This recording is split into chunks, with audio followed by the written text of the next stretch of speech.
The line between human and animal isn't as defined as we think. I've lived on both sides of that line. When I was 6, I watched bandits slaughter my family on the Oregon Trail.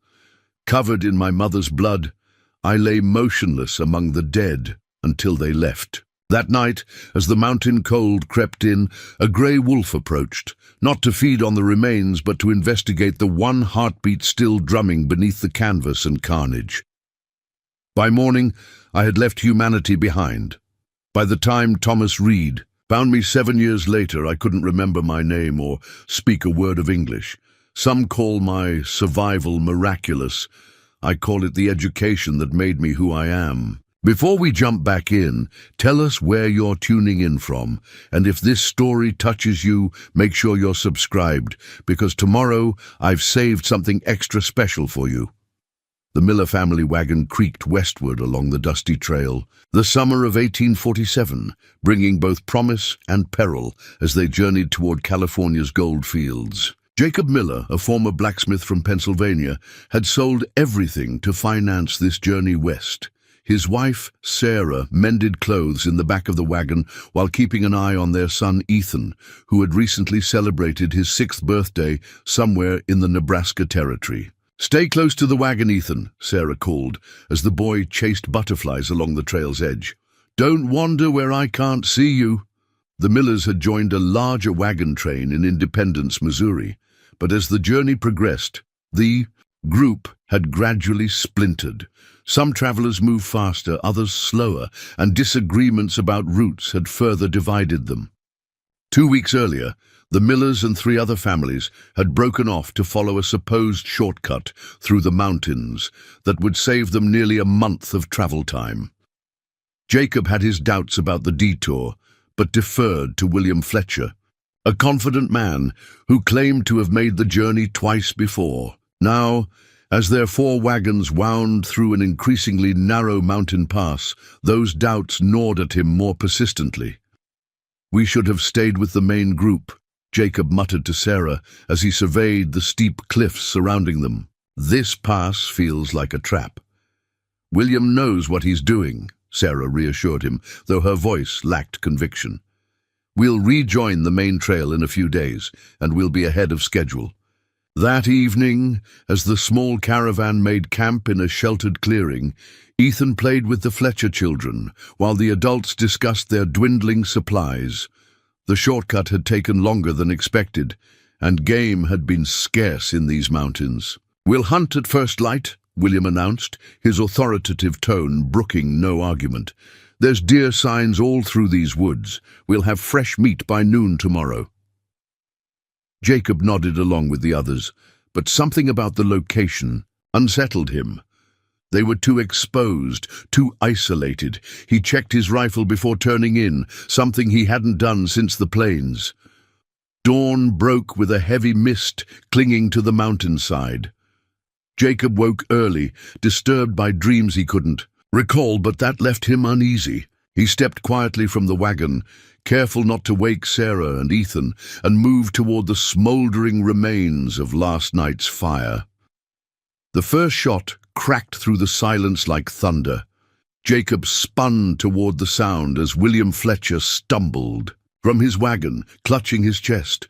The second shot dropped him where he stood, and then chaos erupted. Men on horseback emerged from the mist, rifles and revolvers blazing. Jacob lunged for his weapon, but a burning pain erupted in his shoulder before his fingers could close around the stock. He fell against the wagon wheel as Sarah screamed inside.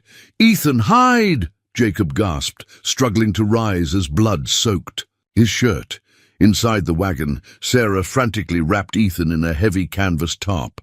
"Don't move, no matter what you hear," she whispered urgently, her eyes wild with terror. "Be still as death itself." She shoved the boy beneath the wagon's bench seating just as the canvas flap ripped open.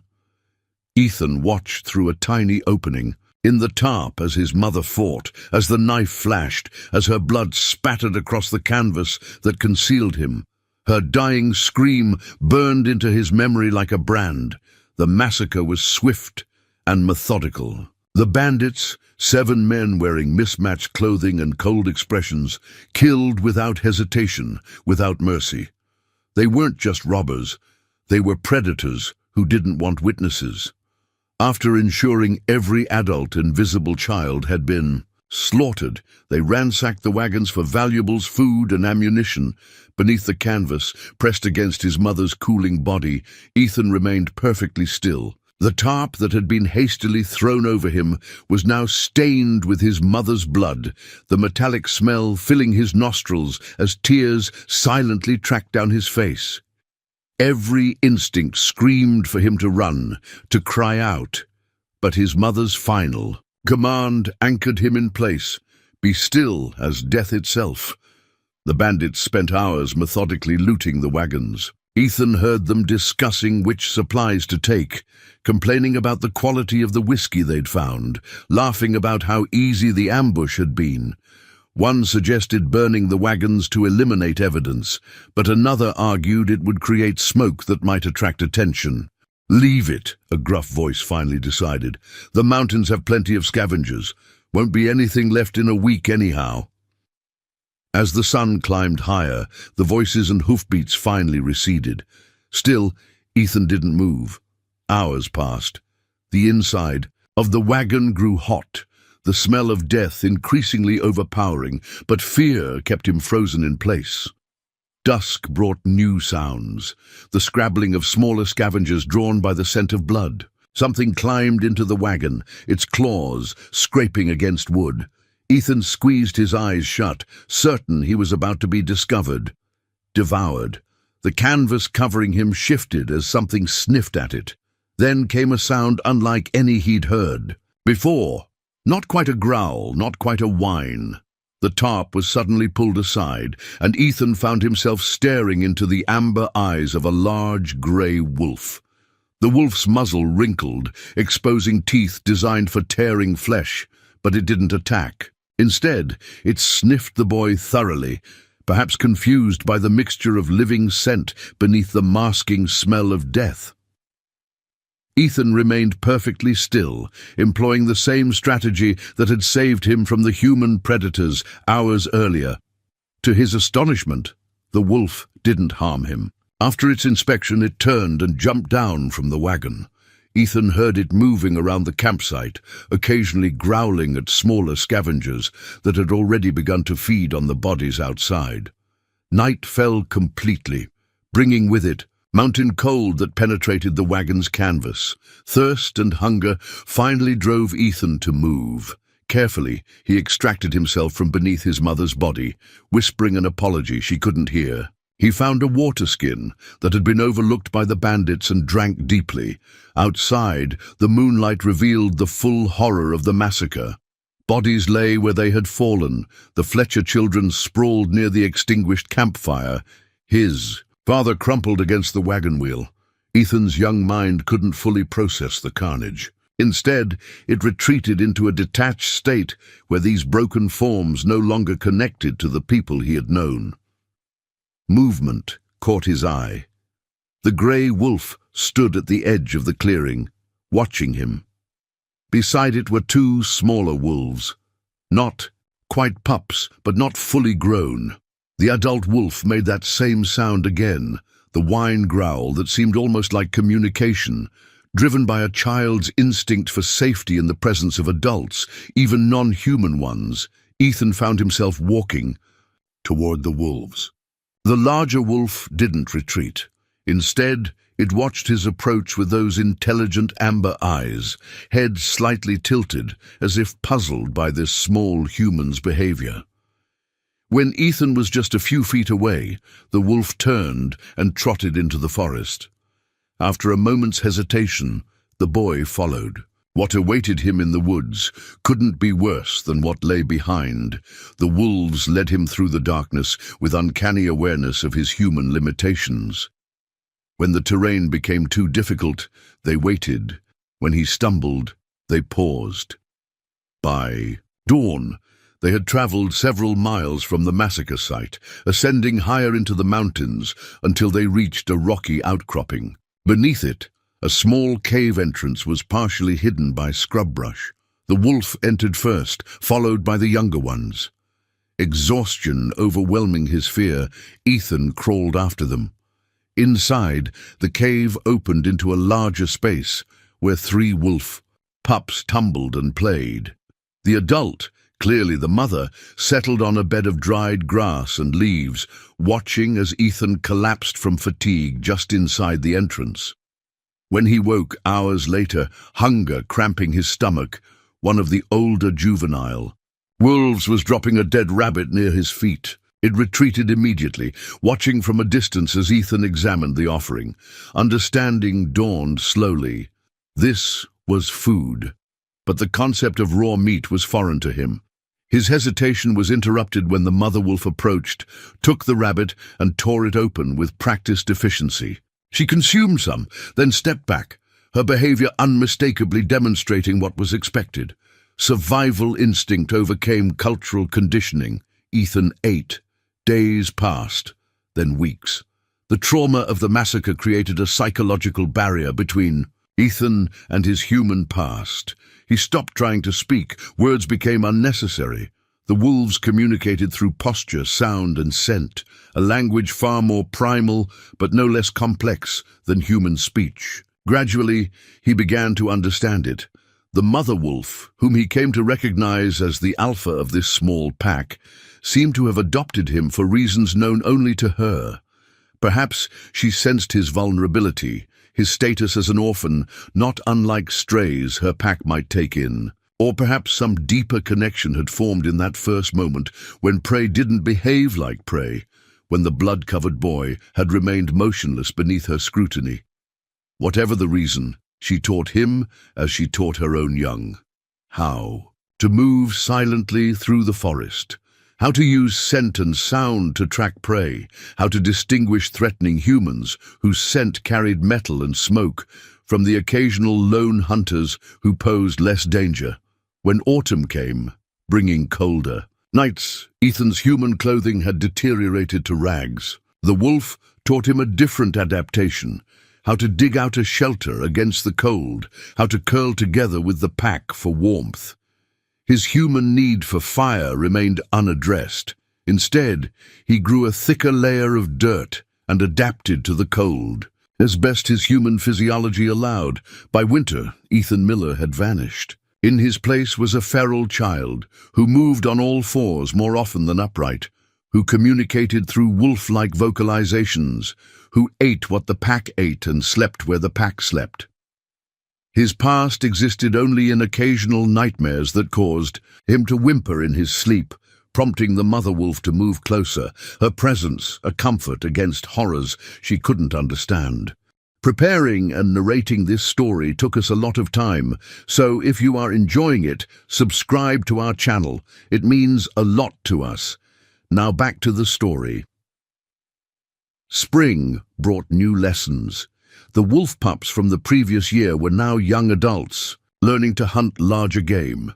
Ethan learned alongside them, his human limitations offset by his problem-solving abilities. He couldn't match their speed or strength, but he could anticipate prey movements and could flush animals toward waiting pack members.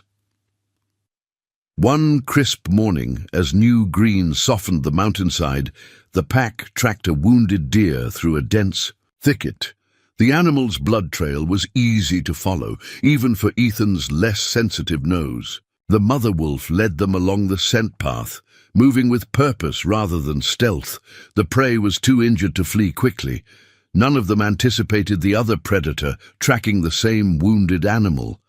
As they broke into a small clearing, Ethan's wolf teachers suddenly froze, then began backing away, hackles raised. A mountain lion crouched over the deer carcass, its growl unmistakable even to human ears. The mother wolf positioned herself between the threat and her pack, including Ethan. The mountain lion assessed its odds against multiple opponents and seemed ready to abandon its kill when a sudden gust of wind carried a scent that caught its attention. Human scent, coming from the strange four-legged creature. Partially hidden behind the wolves, the mountain lion's instincts shifted. Humans meant danger, but also opportunity. Unlike the wolves who now saw Ethan as a pack, the mountain lion recognized him as separate, vulnerable. It charged, not toward the wolves, but directly at the boy. The mother wolf intercepted with savage precision, teeth finding the larger predator's throat even as claws raked her flank. The younger wolves joined the attack, darting in to bite at legs and hindquarters before retreating from slashing paws. Ethan, operating on pack instinct rather than human intelligence, did the same, darting forward to bite at the mountain lion's tail before scrambling back. The fight was brief but brutal. The mountain lion, realizing it was outnumbered and injured, finally broke away and fled into the forest. The wolves didn't pursue. Victory had come at a cost. The mother wolf's flank bore deep gashes that matted her grey fur with blood. That night, as the pack sheltered in their cave, Ethan stayed close to his wounded adoptive mother. She cleaned her injuries as best she could, but by morning her breathing was labored, her movements stiff. Infection had set in. For 3 days, the wolf grew weaker while Ethan and the younger wolves brought food she couldn't eat and water she barely lapped at. On the 4th morning, she didn't rise from her bed of leaves. By sunset, her breathing had stopped entirely. Ethan curled against her cooling body that night, making keening sounds that weren't quite human sobs, but carried the same grief. The pack dynamic had been shattered. Without the alpha, the younger wolves grew restless, uncertain. By the week's end, they had begun to drift away individually or in pairs, their instinct to find or form new packs overriding what tenuous connections remained. Only Ethan stayed, guarding the cave entrance for days after the last wolf departed. But hunger eventually drove him out, forcing him to attempt hunting alone for the first time. His success was limited. Small rodents, the occasional bird, whatever he could catch with his diminished human capabilities. As the season progressed, Ethan adapted again. He ranged farther from the cave, developed his own hunting techniques that relied more on patience and rudimentary tools than speed or strength. He became more solitary, more territorial, a pack of one, defending the memory of what he had lost. It was in this state, wilder than the wolves who had raised him, that Thomas Reed would find him the following autumn, a feral child crouched on a rocky ledge, studying the hunter with eyes that held both animal wariness and the buried ember of human recognition. Thomas Reed had been tracking the mountain lion for 3 days. The big cat had killed 2 of Jenkins' sheep and a calf belonging to the Harriston family, and the small settlement of Pine Ridge couldn't afford to lose more livestock. As the most experienced hunter in the area, Thomas had been tasked with eliminating the threat. The trail had led him higher into the mountains than he'd expected, into terrain few settlers ventured. Thomas was 43, with weathered skin that spoke of a life spent outdoors and eyes that missed little. He'd been among the first to settle in this valley 5 years earlier, after the Mexican-American War had opened new territories. Unlike many who came west seeking gold or land, Thomas sought solitude. The mountains provided that, along with game and fur that he could trade in town for necessities. The morning had started with promise, fresh tracks, a tuft of tawny fur caught on a thorn bush, signs that his quarry was slowing down. But by midday the trail had grown confusing. The mountain lion's prints occasionally overlapped with what appeared to be wolf tracks, though wolves had become scarce in these parts due to bounty hunters.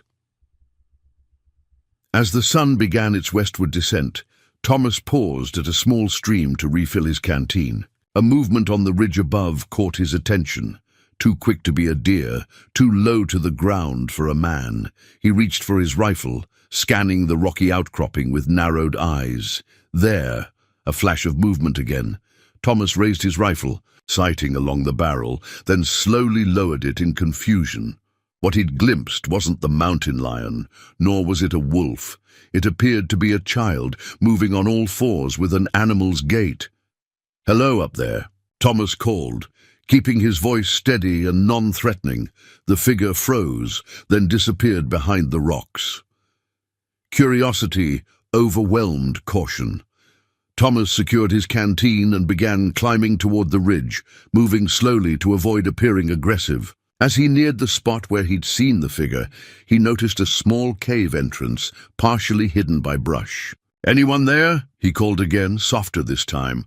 "I won't hurt you." A low growl emerged from the cave, not animal, but not quite human either. Thomas had encountered a wide range of creatures in his years as a hunter and trapper, but this sound raised the hair on the back of his neck.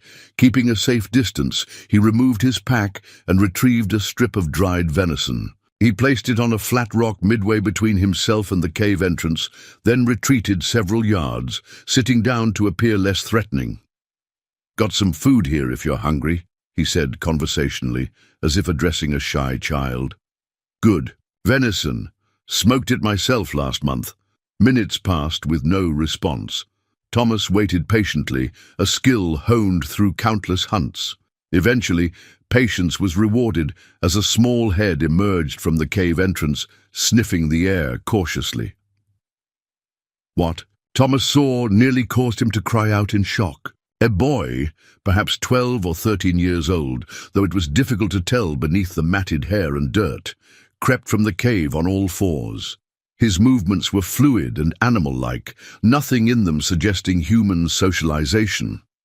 Filthy. Rags that might once have been clothing hung from his thin frame. His hair was a tangled mass that fell past his shoulders, and his eyes, the most unsettling feature, held the wary calculation of a wild predator. The boy approached the meat with a series of stops and starts, freezing at Thomas's slightest movement.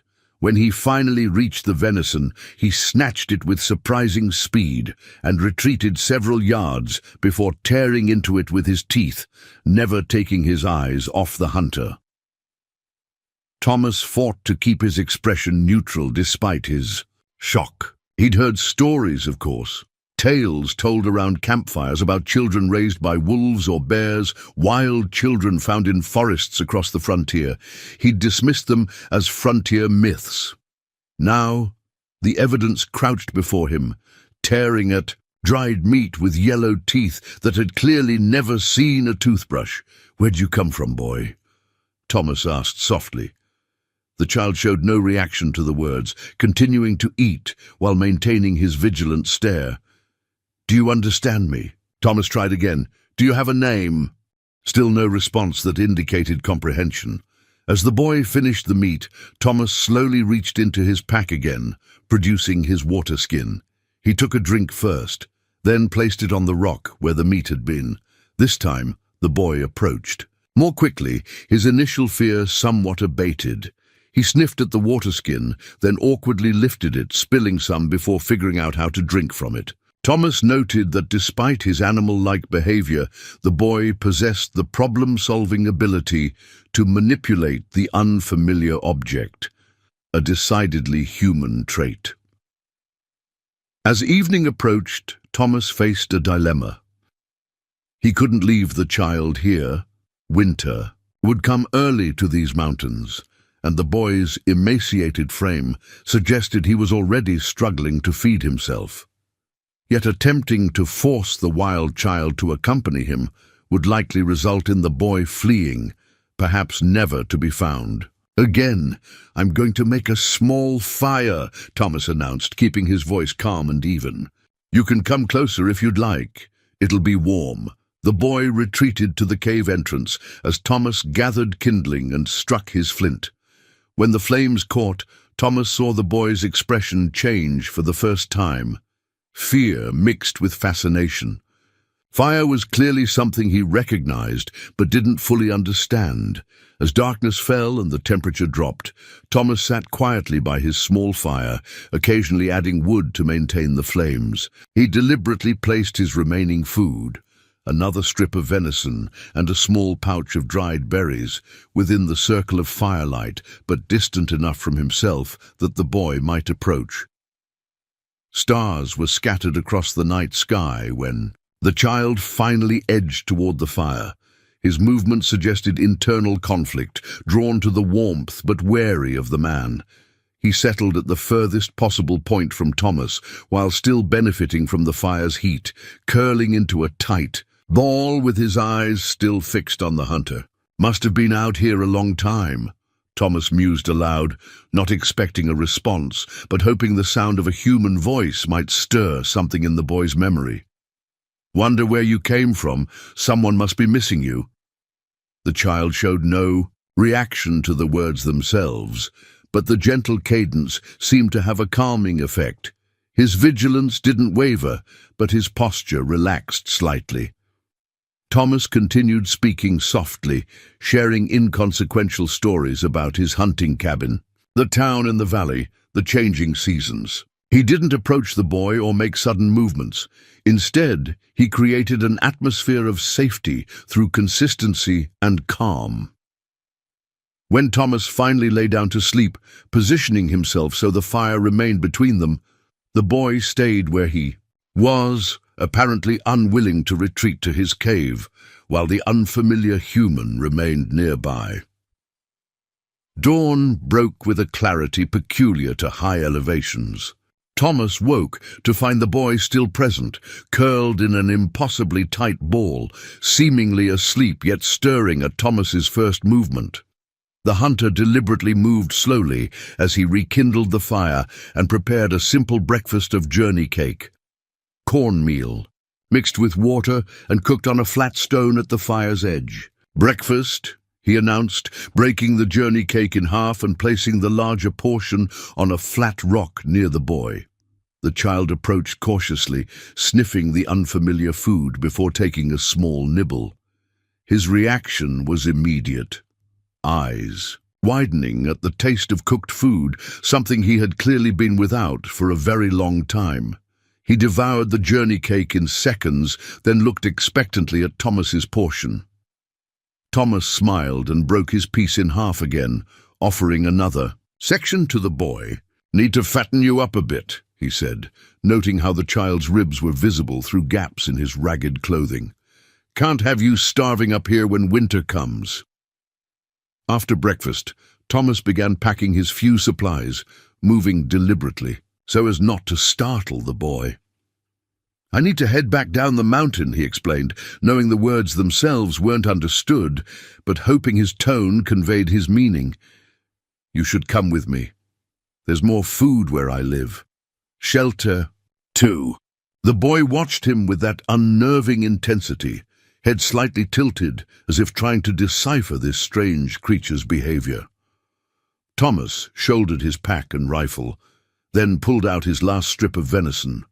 He took a few steps down the trail, then turned and held out the meat. "Come on, boy, come with me." The child remained motionless by the dying fire. Thomas sighed, placed the venison on a rock, and took several more steps down the trail. The boy still didn't follow, but neither did he retreat to his cave. Thomas continued this pattern, walking a short distance, pausing to offer food or gentle encouragement, then proceeding for nearly an hour. Progress was painfully slow, but eventually the boy began trailing him at a distance, darting from cover to cover like a nervous deer. By midday, they had descended from the rocky ridge into thicker forest. The boy seemed increasingly anxious. In the denser vegetation, perhaps because it limited his ability to track Thomas's movements. Twice he disappeared entirely, and Thomas feared he had lost him, only to spot the child reappearing on a parallel path, keeping the hunter in sight. While maintaining his distance, late afternoon brought them to a small clearing where a crude log cabin stood beside a swift-flowing creek. Thomas's home was simple but sturdy. A single room with a stone fireplace, shelves stocked with preserved food, and animal hides covering the packed earth floor. A lean-to at the side housed firewood and tools. The boy hung back at the forest's edge, clearly alarmed by the unfamiliar structure. Thomas made no attempt to coax him closer. Instead, he busied himself starting a fire in the outdoor fire pit he used for cooking during warmer months. Once flames were crackling, he retrieved a rabbit from where it hung in his meat cache and began preparing it. aware of the boy's gaze following his every movement. The smell of cooking meat eventually accomplished what coaxing could not. As dusk settled over the clearing, the boy crept closer to the fire, nostrils flaring at the aroma. Thomas deliberately focused on his cooking, pretending not to notice the child's approach until he had settled just beyond the fire's immediate circle. Almost. "Ready?" Thomas commented, turning the spit where the rabbit cooked. "Best rabbit stew in the territory." When the meat was done, Thomas filled 2 wooden bowls, one for himself and a smaller one that he placed on a stump several feet from where he sat. The boy waited until Thomas began eating before approaching the second bowl. He sniffed it thoroughly, then abandoned any pretense of wariness and devoured the meat with single-minded focus. That night, Thomas slept in his cabin while the boy retreated to the forest edge. When dawn came, Thomas half expected the child to have vanished, returned to his mountain cave and wild existence. Instead, he found the boy curled beneath the lean-to, seeking shelter without committing to the confines of the cabin. "Good morning." Thomas greeted him, keeping his voice soft. "Thought we might have some washing up today." The boy's feral appearance was more apparent in the clear morning light. Layers of dirt covered his skin, and his hair was matted into clumps that resembled dreadlocks. The rags hanging from his frame might have once been a child's clothing, but now barely preserved his modesty. His feet were calloused and tough, suggesting years without shoes. Thomas heated water and placed a large wooden tub in the yard, adding enough cold water to make the temperature bearable. He mimed washing his own arms and face, then gestured to the boy and the tub. The child's reaction to the tub was unexpected. Rather than fear or confusion, he showed recognition, a flicker of memory, perhaps, of baths from his life before the wilderness. He approached the water cautiously, dipping, one hand in and bringing it to his nose. After a moment's consideration, he stepped into the tub fully clothed, sitting down in the water with an expression of surprise that might have been his first human emotion beyond fear or hunger. Thomas handed him a small piece of rough soap, demonstrating on his own hands how to create lather. The boy copied the motion awkwardly, then began rubbing the soap directly on his arms, watching in fascination as the dirt gave way to reveal surprisingly pale skin beneath. The process of cleaning the wild child took most of the morning. Thomas gently helped wash his hair, untangling what could be saved and cutting away the worst mats. The rags that had served as clothing were beyond salvation and were replaced with a simple shirt that hung to the boy's knees, the smallest garment Thomas possessed. Clearly intended for an adult, but better than nothing. Clean and dressed in the oversized shirt, the boy looked more human, but no less wild. His posture remained animal-like, his movements those of a creature accustomed to 4 limbs rather than 2. Most tellingly, his eyes retained that feral watchfulness, constantly tracking Thomas's movements with an alertness born of survival necessity. Over the following days, a routine developed. The boy slept beneath the lean-to, accepting food from Thomas, but retreating if the hunter moved too quickly or came too close. He showed no comprehension of language, but began responding to tones and gestures. He particularly seemed to respond to Thomas's singing, rough frontier ballads and hymns that the hunter sometimes sang while working. During these moments, the boy would grow still, head tilted in that curious way, as if straining to capture a distant memory. 2 weeks after, bringing the child down from the mountain, Thomas decided it was time to seek help. The boy needed more than he alone could provide: medical attention, proper clothing, perhaps family who had been searching for their lost child. The nearest settlement, Pine Ridge, was a half-day's journey by foot. "We're going to town tomorrow," Thomas informed the boy as they sat by the evening fire.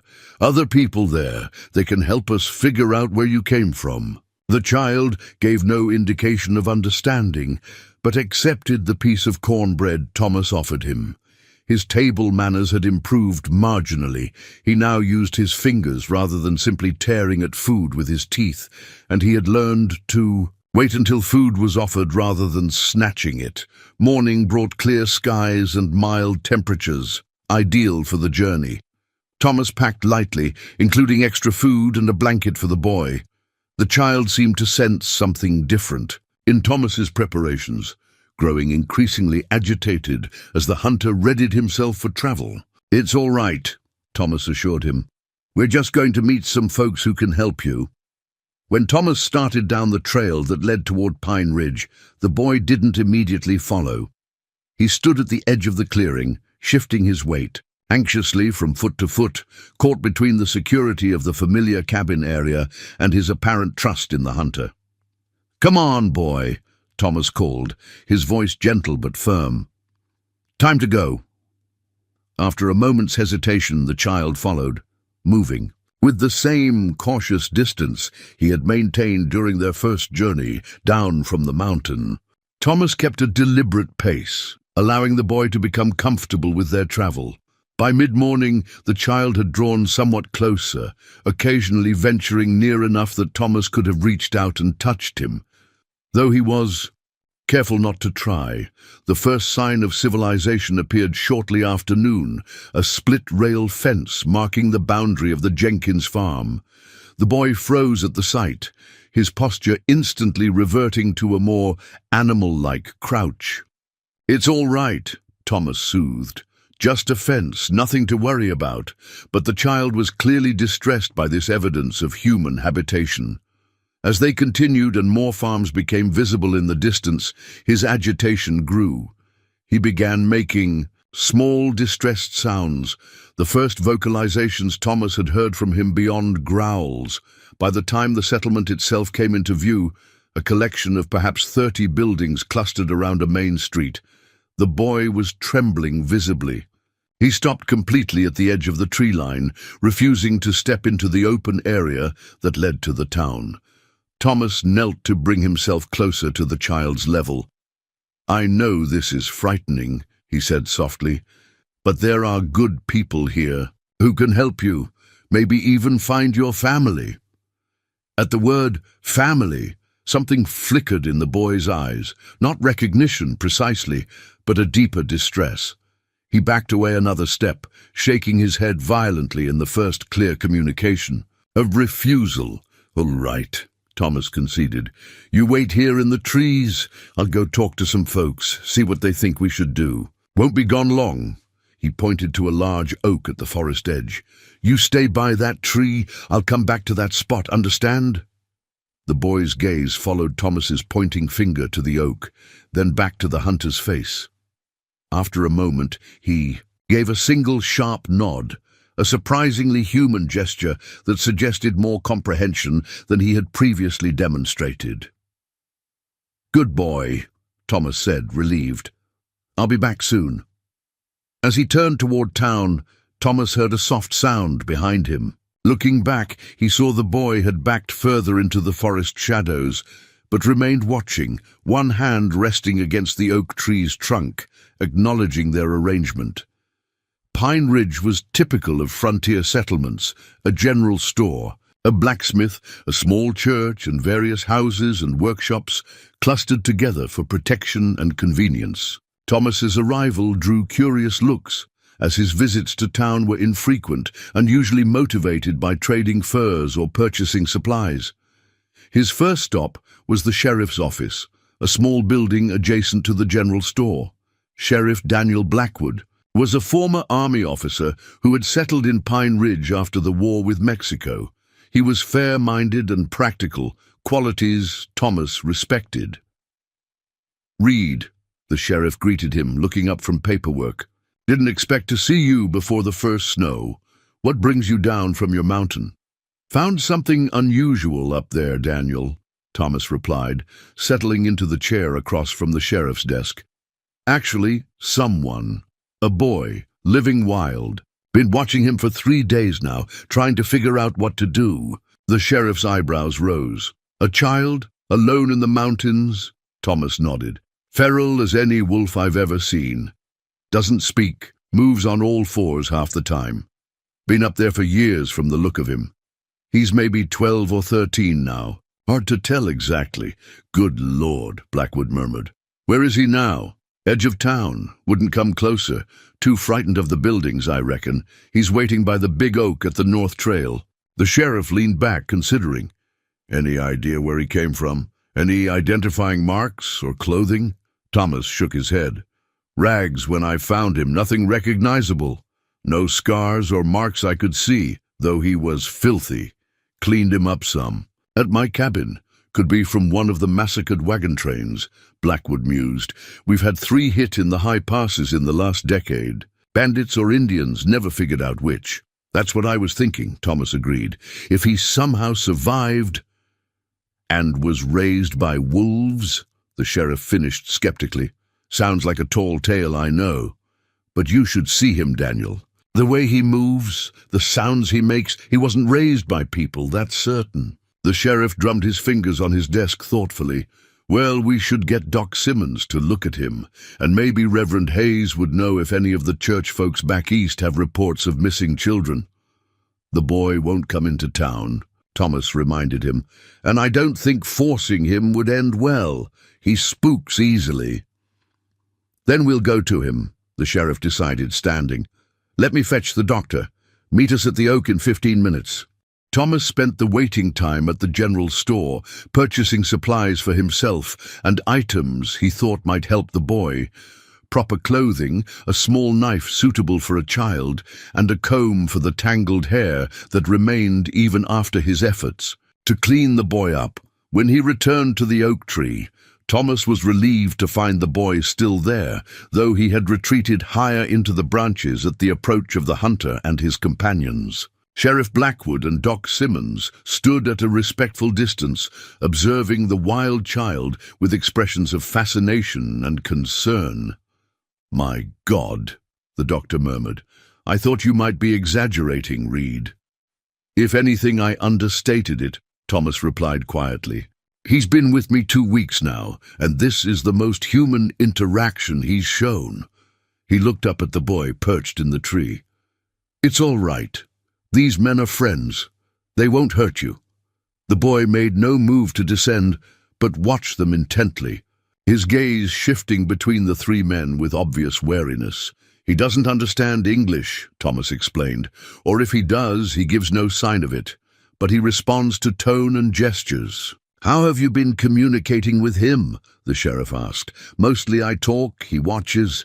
He's learned to wait for food rather than grabbing it. Figured out the outhouse on his own after watching me. Smart boy, just... Thomas trailed off, searching. For the right word. Feral, Doc Simmons supplied, raised without human socialization during critical developmental years. The doctor was younger than most frontier physicians, educated at a proper medical school in Philadelphia before seeking adventure in the Western Territories. There are documented cases in Europe, children found living with wolves or bears, unable to speak or behave as humans. Can he be helped? The sheriff asked. Possibly. The younger they're found, the better their chances of reintegration. I'd need to examine him properly to assess his condition. Thomas looked up at the boy again. Hear that? The doctor wants to make sure you're healthy. Will you come down and let him look at you? The child's only response was to edge further out on his branch, away from the men. I have an idea, Thomas said after a moment. He reached into his pack and pulled out the small knife he had purchased at the general store. Keeping his movements slow and deliberate, he unwrapped the simple blade with its wooden handle. Look here, boy. Got something for you. The child's attention sharpened at the sight of the knife. Tools, it seemed, held meaning for him, despite his years in the wild. Thomas placed the knife on a flat rock beneath the tree, then backed away several paces. It's yours, a gift. After a long moment of internal debate visible in his shifting posture, the boy descended from the tree with surprising agility. He approached the rock cautiously, never taking his eyes off the 3 men, and quickly snatched the knife. Rather than retreat immediately, however, he examined the blade with obvious appreciation, testing its edge against his thumb. "He understands tools," Doc Simmons noted quietly. "That suggests he retains memories from before his time in the wild. How old would you estimate he was when whatever happened, Thomas considered. "Based on the rags he was wearing, I'd guess 5 or 6. Old enough to have some language and human behavior, but young enough to adapt to living wild." While they spoke, the boy had retreated to the base of the oak, knife clutched in one hand. He was watching them with slightly less fear now, the gift. Having established a tentative trust, "I think it's best if the boy stays with Thomas for now," Sheriff Blackwood decided. "He's clearly formed some bonds there. Doc, can you come out to Reed's cabin tomorrow to examine him properly? And I'll send inquiries about missing children to the territorial offices. Maybe someone's been searching for him all these years." As the men discussed arrangements, none of them noticed the boy's increasing attention to their conversation, or more specifically, to certain words. When the sheriff mentioned missing children, the boy's expression changed subtly, a shadow passing across his features. By the time they concluded their discussion, the sun was beginning to set. Thomas bid farewell to the sheriff and doctor, promising to expect them the following day. As he turned back toward the trail that would lead them to his cabin, he found the boy already waiting, clutching his new knife and watching Thomas with an intensity that suggested he had understood more of the conversation than anyone suspected. "Ready to head home?" Thomas asked. The boy nodded once, a deliberate human gesture that took Thomas by surprise. As they began the journey back to the cabin, the hunter noticed the child walking more upright than before, his movements slightly less animal-like. Something had awakened in the wild boy, something that Thomas couldn't fully identify, but that suggested the human child wasn't as thoroughly buried beneath the wolf-taught survivor as he had initially thought. Whether that awakening would lead to healing or greater trauma remained to be seen. But Thomas Reed was determined to help the boy navigate whatever memories were beginning to surface after years hidden in the wilderness of his mind. The journey back to Thomas's cabin passed in contemplative silence. The wild boy walked closer to Thomas than he had previously, occasionally glancing at the hunter with an expression that suggested internal struggle. Thomas noticed these changes, but made no comment, allowing the child to process whatever awakening was occurring within him at his own pace.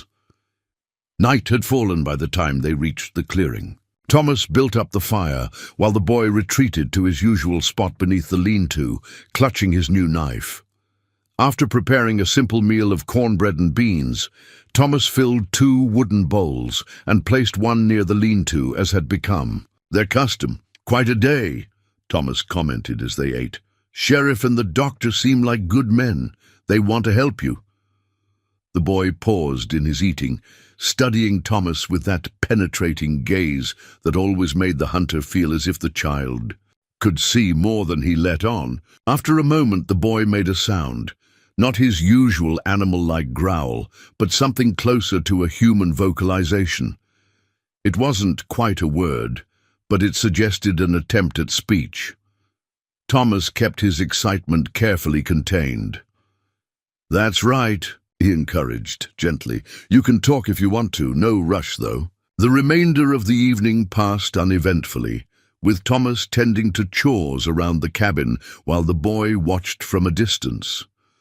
When Thomas finally retired to his bed inside the cabin, he left the door slightly ajar, an invitation he had extended each night since bringing the child home, but which had never been accepted.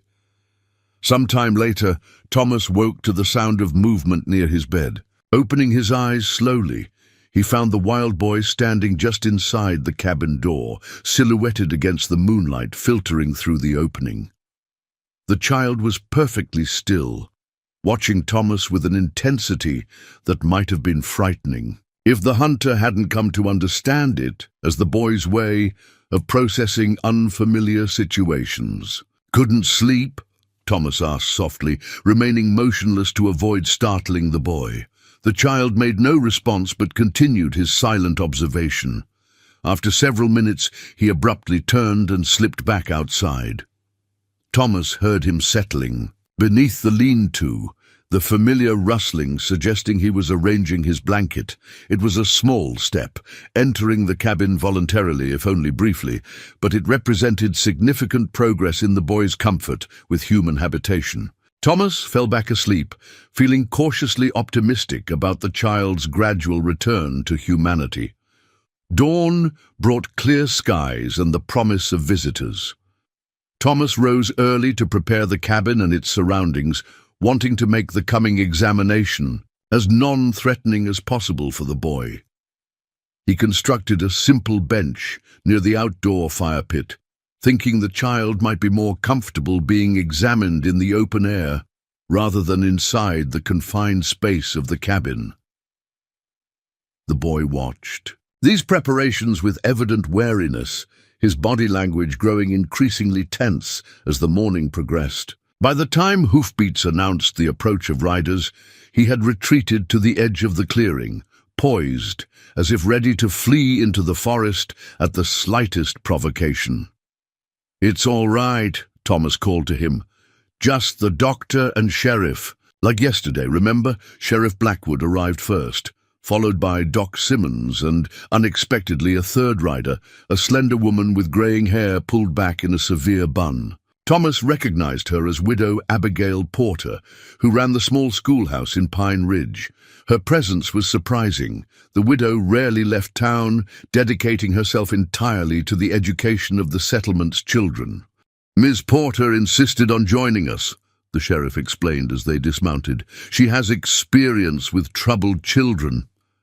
The widow's stern countenance softened as she caught sight of the wild boy at the forest's edge. "The poor child," she murmured. "Sheriff Blackwood told me of his condition, but seeing is quite different from hearing."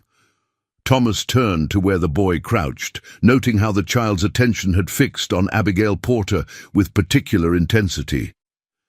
"That's Ms. Porter," he explained to the boy. "She teaches children in town." The boy made no move to approach, but neither did he retreat further into the forest, a hopeful sign that Thomas interpreted as growing trust. "Perhaps we should allow him to become accustomed to our presence before attempting any examination," Doc Simmons suggested. "Rushing the process may undo the progress Mr. Reed has made in gaining his confidence." They settled around the outdoor fire pit, accepting the coffee Thomas brewed. The boy remained at the forest's edge, observing this social ritual with evident curiosity. Widow Porter occasionally glanced in his direction, but made no overt attempts to engage him, seeming to understand instinctively that patience would be necessary. "I've sent inquiries about missing children to the territorial offices in Sacramento," Sheriff Blackwood informed Thomas, "but I'm not optimistic about quick responses. Records from the early settlement period are spotty at best, and many wagon train massacres went undocumented except by those who discovered the aftermath." "The child would have been very young when it happened," Doc Simmons added. 5 or 6, based on his current estimated age and the likely time he spent in the wild. Even if we locate records of a missing boy from that period, confirming his identity will be challenging without family to recognize him. Throughout this conversation, Thomas noticed the boy gradually edging closer to their circle, drawn by curiosity or perhaps by the casual, non-threatening atmosphere they had created. By the time they finished their coffee, he had moved to within 10 yards of the group, still maintaining a cautious distance, but clearly interested in their interaction. "Hello there," Widow Porter finally addressed him directly, her voice gentle but not condescending. "My name is Abigail. I've brought something that might interest you." She reached slowly into her satchel and withdrew a small leather-bound book. The boy tensed momentarily at her movement, but remained in place, watching as she opened the book to reveal colorful illustrations of animals.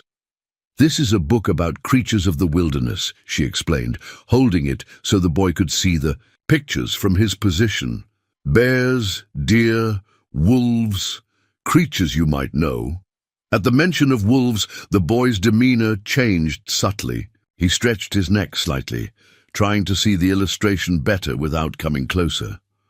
Noting his interest, Widow Porter carefully placed the book on the ground midway between herself and the boy, then retreated to her original position. "You can look at it if you'd like," she offered. After a moment's hesitation, the boy approached the book in a series of cautious movements, never taking his eyes off the four adults. When he reached it, he crouched to examine the open page, which showed a detailed illustration of a grey wolf. His reaction was immediate and profound. A sound escaped him, not quite a word, but a vocalization that carried unmistakable emotion. His fingers traced the illustration with surprising gentleness. "He recognizes it," Thomas said quietly. "Wolves must have been part of his life in the wild." "More than just part of it, I'd wager," the sheriff replied. "The way he's responding, it's almost like seeing a picture of family." The comparison struck Thomas as surprisingly apt. During his years as a hunter and trapper, he had observed wolf in packs enough to understand their complex social structures. If the boy had somehow been accepted into such a pack during his formative years, the wolves would indeed have been his family in every meaningful sense. Widow Porter turned the pages slowly, allowing the boy to examine other illustrations: bears, mountain lions, deer, birds of prey. He showed interest in each, but none provoked the emotional response that the wolf had elicited. "I believe we might use this connection to help him," Doc Simmons suggested. "The wolves represent a bridge between his feral existence and human interaction. Miss Porter, would you be willing to work with the boy using such materials?" The widow nodded without hesitation. "Every child deserves education, regardless of their circumstances. If pictures of wolves help him connect with humans again, then wolves it shall be." While this discussion continued, the boy had settled cross-legged, on the ground with the book in his lap, seemingly forgetting his wariness in his fascination with the illustrations. This provided Doc Simmons the opportunity he had been waiting for, a chance to observe the child more closely without causing distress. The doctor moved slowly to sit near the boy, careful to maintain a non-threatening distance. "Hello there," he said softly. "I'm Dr. Simmons. I'd like to make sure you're healthy, if that's all right with you." The boy glanced up from the book, studying the doctor with that penetrating gaze. After a moment, he returned his attention to the illustrations, neither accepting nor rejecting the doctor's presence. Taking this as tacit permission, Doc Simmons began a careful visual examination, noting observations in a small notebook. "Physically, he appears remarkably healthy given his circumstances," he commented. "No obvious signs of malnutrition, though he's certainly lean. Good muscle tone, likely from constant movement in the wild. His skin shows numerous healed scratches and minor scars, but nothing that suggests serious injury." The doctor's clinical assessment continued, noting the boy's estimated age, 12 to 13, his physical development, appropriate for age though somewhat stunted, and his motor skills, excellent, particularly gross motor control. Throughout this process, the boy continued paging through the book, occasionally glancing at the doctor but showing no fear as long as no attempt was made to touch him.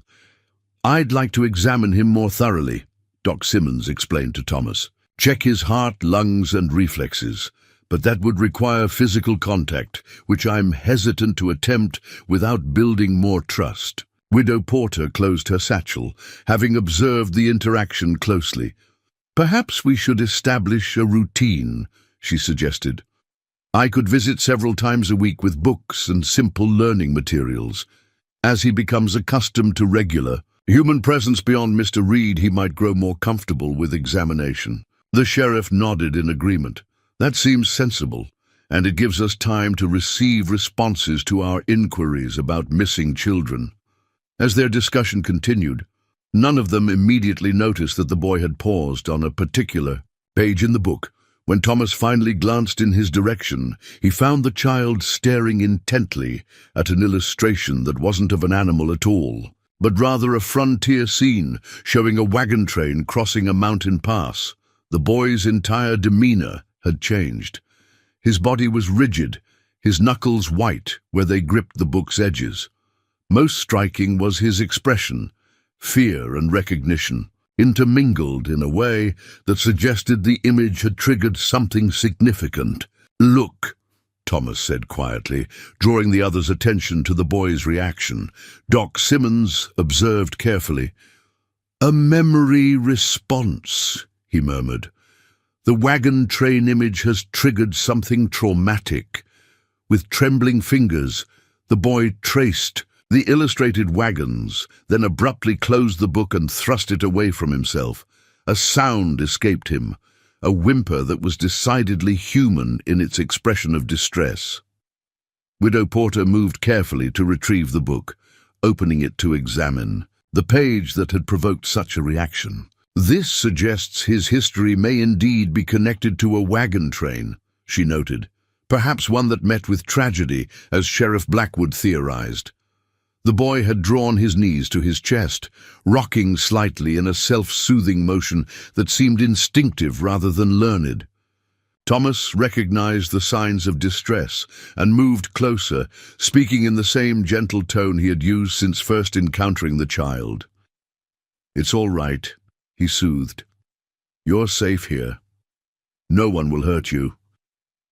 To everyone's surprise, the boy responded, not by retreating, but by reaching out to grasp Thomas's sleeve, a gesture that sought comfort rather than distance. It was the first time he had initiated physical contact, and Thomas remained perfectly still, allowing the child to maintain this tenuous connection on his own terms. After a moment, the boy released his grip and returned to his self-contained posture. But something had shifted in his demeanor. A barrier had been crossed, if only briefly. "I believe we've done enough for today," Doc Simmons decided. "The boy has shown remarkable tolerance for our presence, but we shouldn't push further. I'll leave some basic medicines with you, Mr. Reed. Salves for any injuries he might sustain, tonics to supplement his nutrition." The sheriff nodded in agreement. "Miss Porter, would you be willing to return tomorrow with more books? Perhaps focusing on simpler subjects initially, avoiding potentially triggering images until we better understand his history."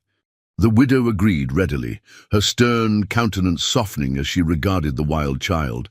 "I'll bring primers, designed for young learners. Pictures with basic words might help stimulate any language memory he retains." As their visitors prepared to depart, Thomas noticed the boy watching the horses with particular attention. Unlike his earlier wariness, this seemed more like curiosity, perhaps another fragment of memory from his life before the wilderness. "Would you like to see the horses?" Thomas asked, gesturing toward the animals. After a moment's hesitation, the boy rose and followed Thomas to where the 3 horses were tethered. He approached cautiously but without fear, reaching out to touch the sheriff's mount with gentle fingers. The horse nickered softly, apparently unbothered by the wild child's scent or behavior. "He's remembering," Thomas observed quietly to Doc Simmons, who had joined them. "Bit by bit, pieces of his human past are surfacing. It's a promising sign," the doctor agreed, "but we should be prepared for difficulties as more traumatic memories emerge. Whatever happened to separate him from humanity was clearly violent based on his reaction to the wagon train illustration." The visitors departed with promises to return the following day, leaving Thomas and the boy alone once more. The remainder of the day passed quietly, with the child seeming more subdued than usual, occasionally staring into the distance with an expression that suggested internal processing. That night, Thomas was awakened again by movement within the cabin.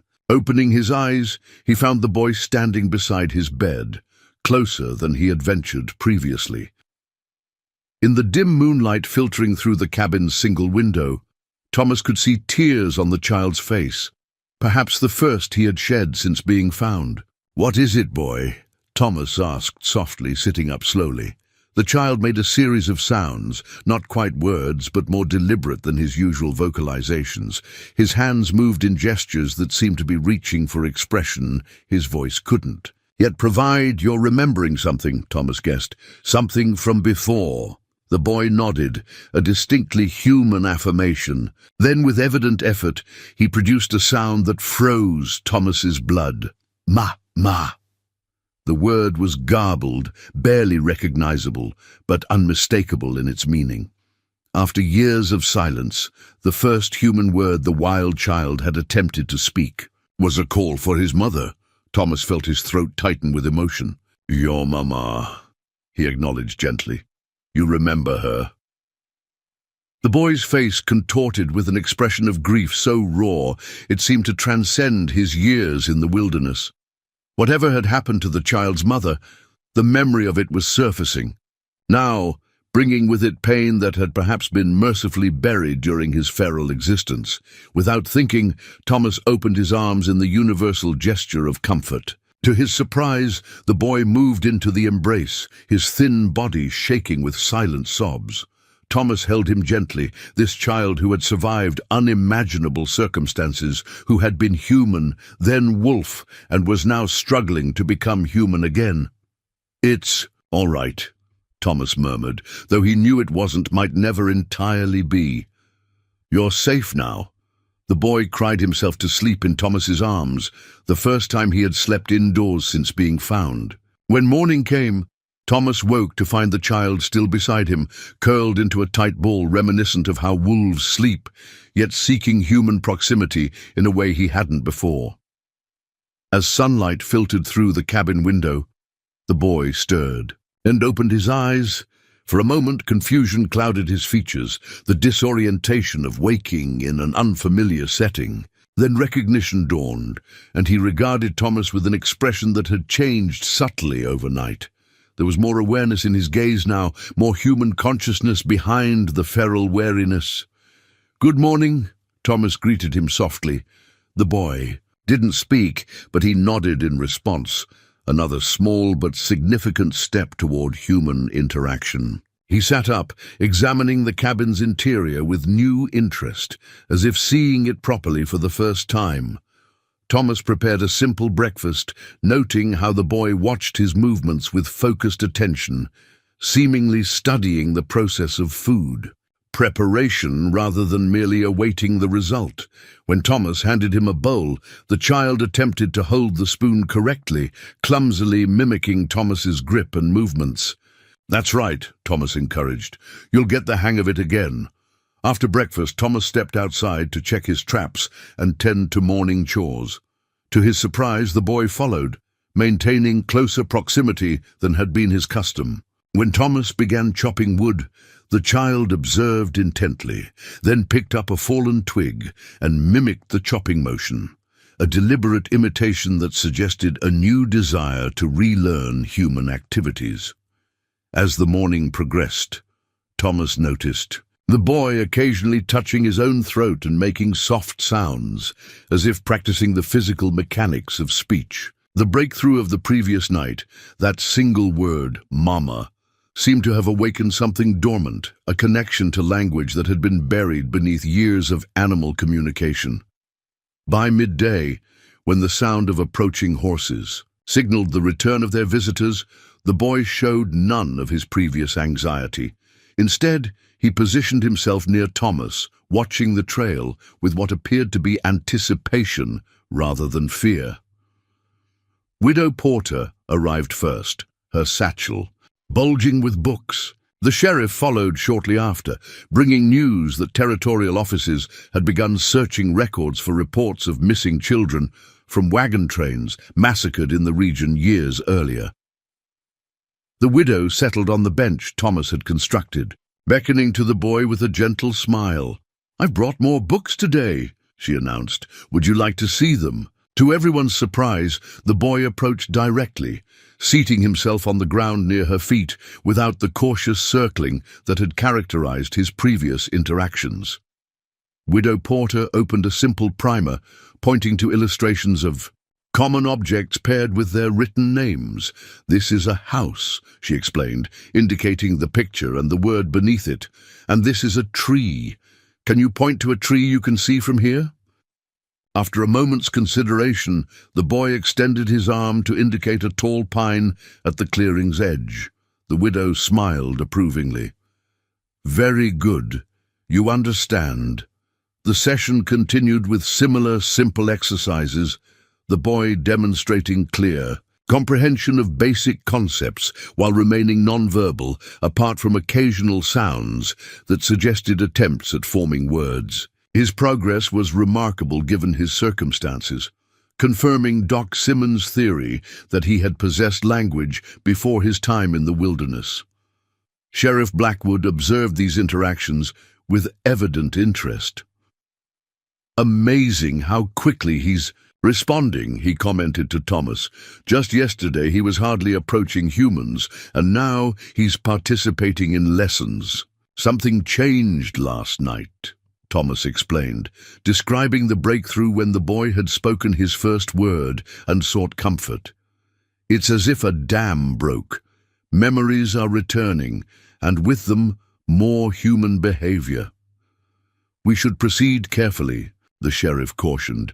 Doc Simmons warned that traumatic memories might surface alongside positive ones. If this child witnessed a massacre, as we suspect, those memories could be devastating. Thomas nodded solemnly. "I know. But we can't keep him from remembering forever. Better he faces it with support than alone." As they spoke, Widow Porter had progressed to a different book, one containing simple stories rather than just labeled illustrations. The boy listened with rapt attention as she read aloud, his eyes tracking her finger as it moved beneath the words. "He's following the text," the widow noted with quiet excitement. "I believe he may have begun learning to read before whatever happened to him." This observation sparked hope that more of the boy's early education might remain accessible, buried but not erased by his years living as a wild creature. It suggested possibilities for his rehabilitation that had seemed improbable just days earlier. The afternoon passed in alternating periods of lessons with Widow Porter and rest, when the boy's attention began to wander. By the time the visitors prepared to leave, the child had demonstrated remarkable progress, pointing correctly to objects when named, attempting to trace letters in the dirt with a stick, and most significantly, responding consistently to human interaction without retreating to his feral behaviors.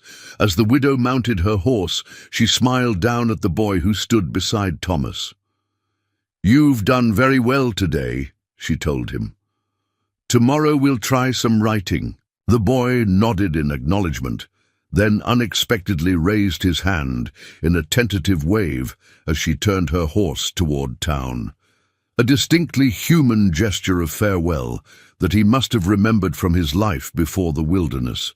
Thomas felt a swell of emotion watching this small act that represented such significant progress.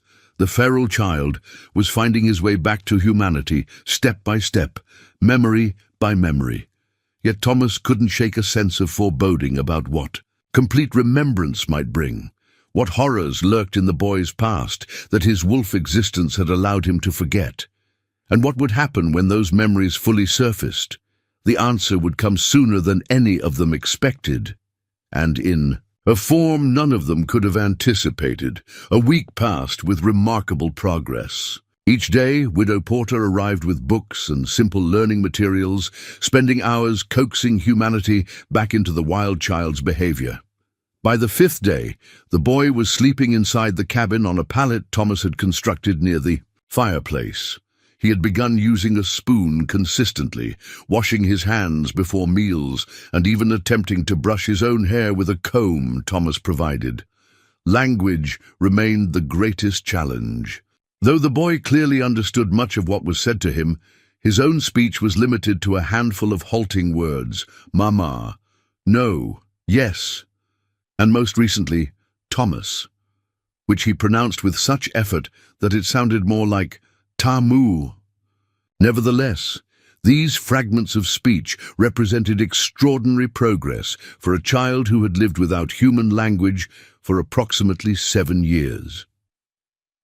On the 8th day since Thomas had brought the boy down from the mountain, Doc Simmons returned. With news, Sheriff Blackwood received a response from the territorial office in Sacramento, he explained, as Thomas poured him coffee. There's a record of a wagon train massacre from 1847, about 7 years ago.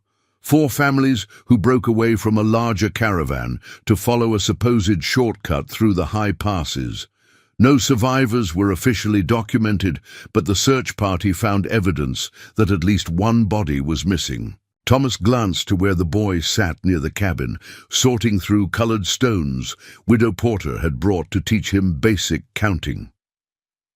You think it's him? The timing fits, Doc Simmons replied. The location is about 20 miles north of where you found him, not an impossible distance for a wolf pack to travel with a pup, even a human one. And one of the families had a son, approximately the right age. What was his name? Thomas asked quietly. The doctor consulted a folded paper from his pocket.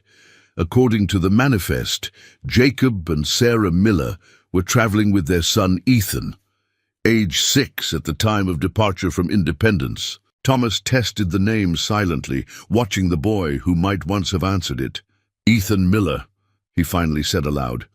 The boy's head snapped up, his eyes widening as the sound of the name reached him.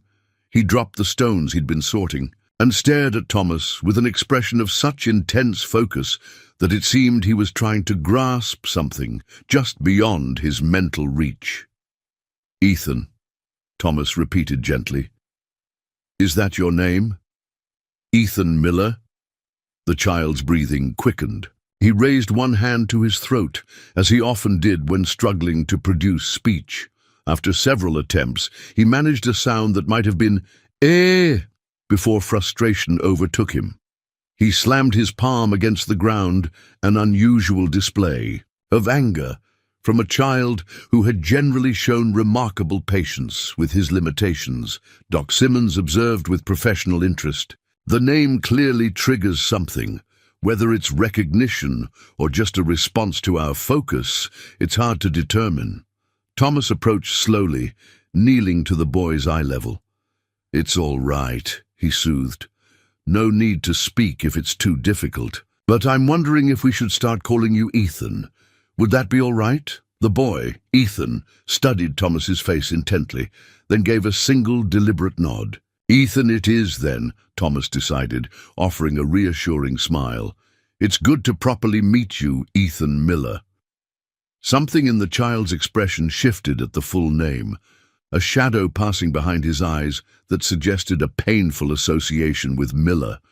He accepted Ethan with a nod, but shook his head vigorously at Miller. Just Ethan for now, Thomas amended, noting this reaction. Doc Simmons made notes in his small, leather-bound journal. Fascinating. He accepts the given name, but rejects the family name.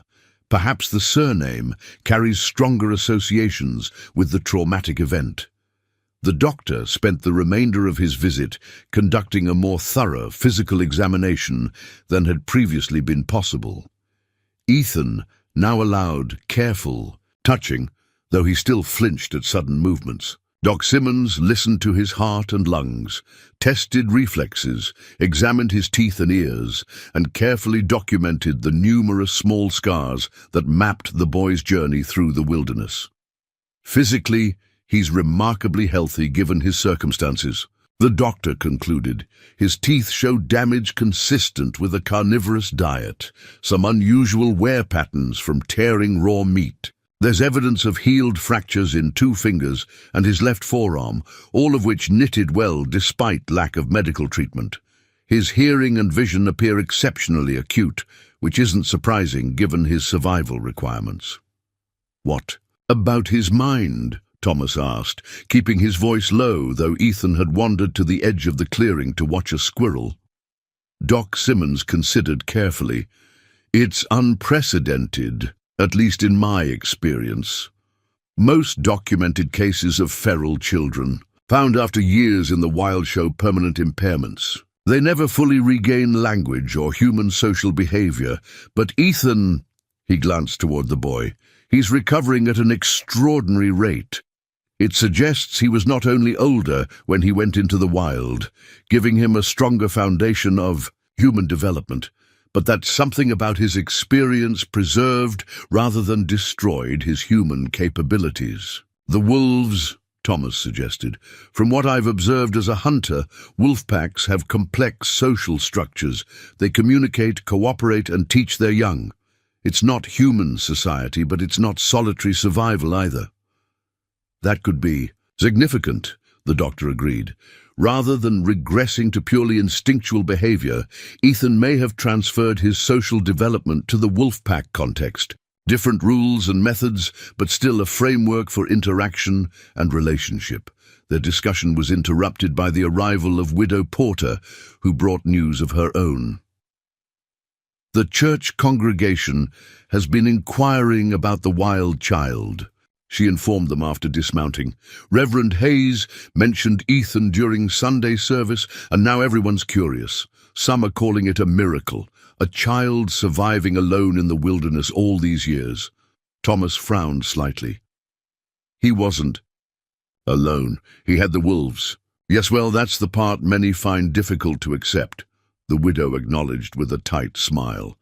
In any case, Reverend Hayes has asked if he might visit. I told him I would consult with you first, Mr. Reed. Thomas considered the request carefully. Thus far, they had limited Ethan's exposure to just 3 adults, himself, Doc Simmons, and Widow Porter. Introducing new people risked overwhelming the boy's fragile progress, yet isolation would not serve his reintegration into human society. Perhaps next week, Thomas decided, when Ethan's a bit more settled with his speech, and only the Reverend for now, not the entire congregation. The widow nodded in agreement before turning her attention to Ethan, who had returned from watching the squirrel and now stood at a slight distance, observing the adults' conversation.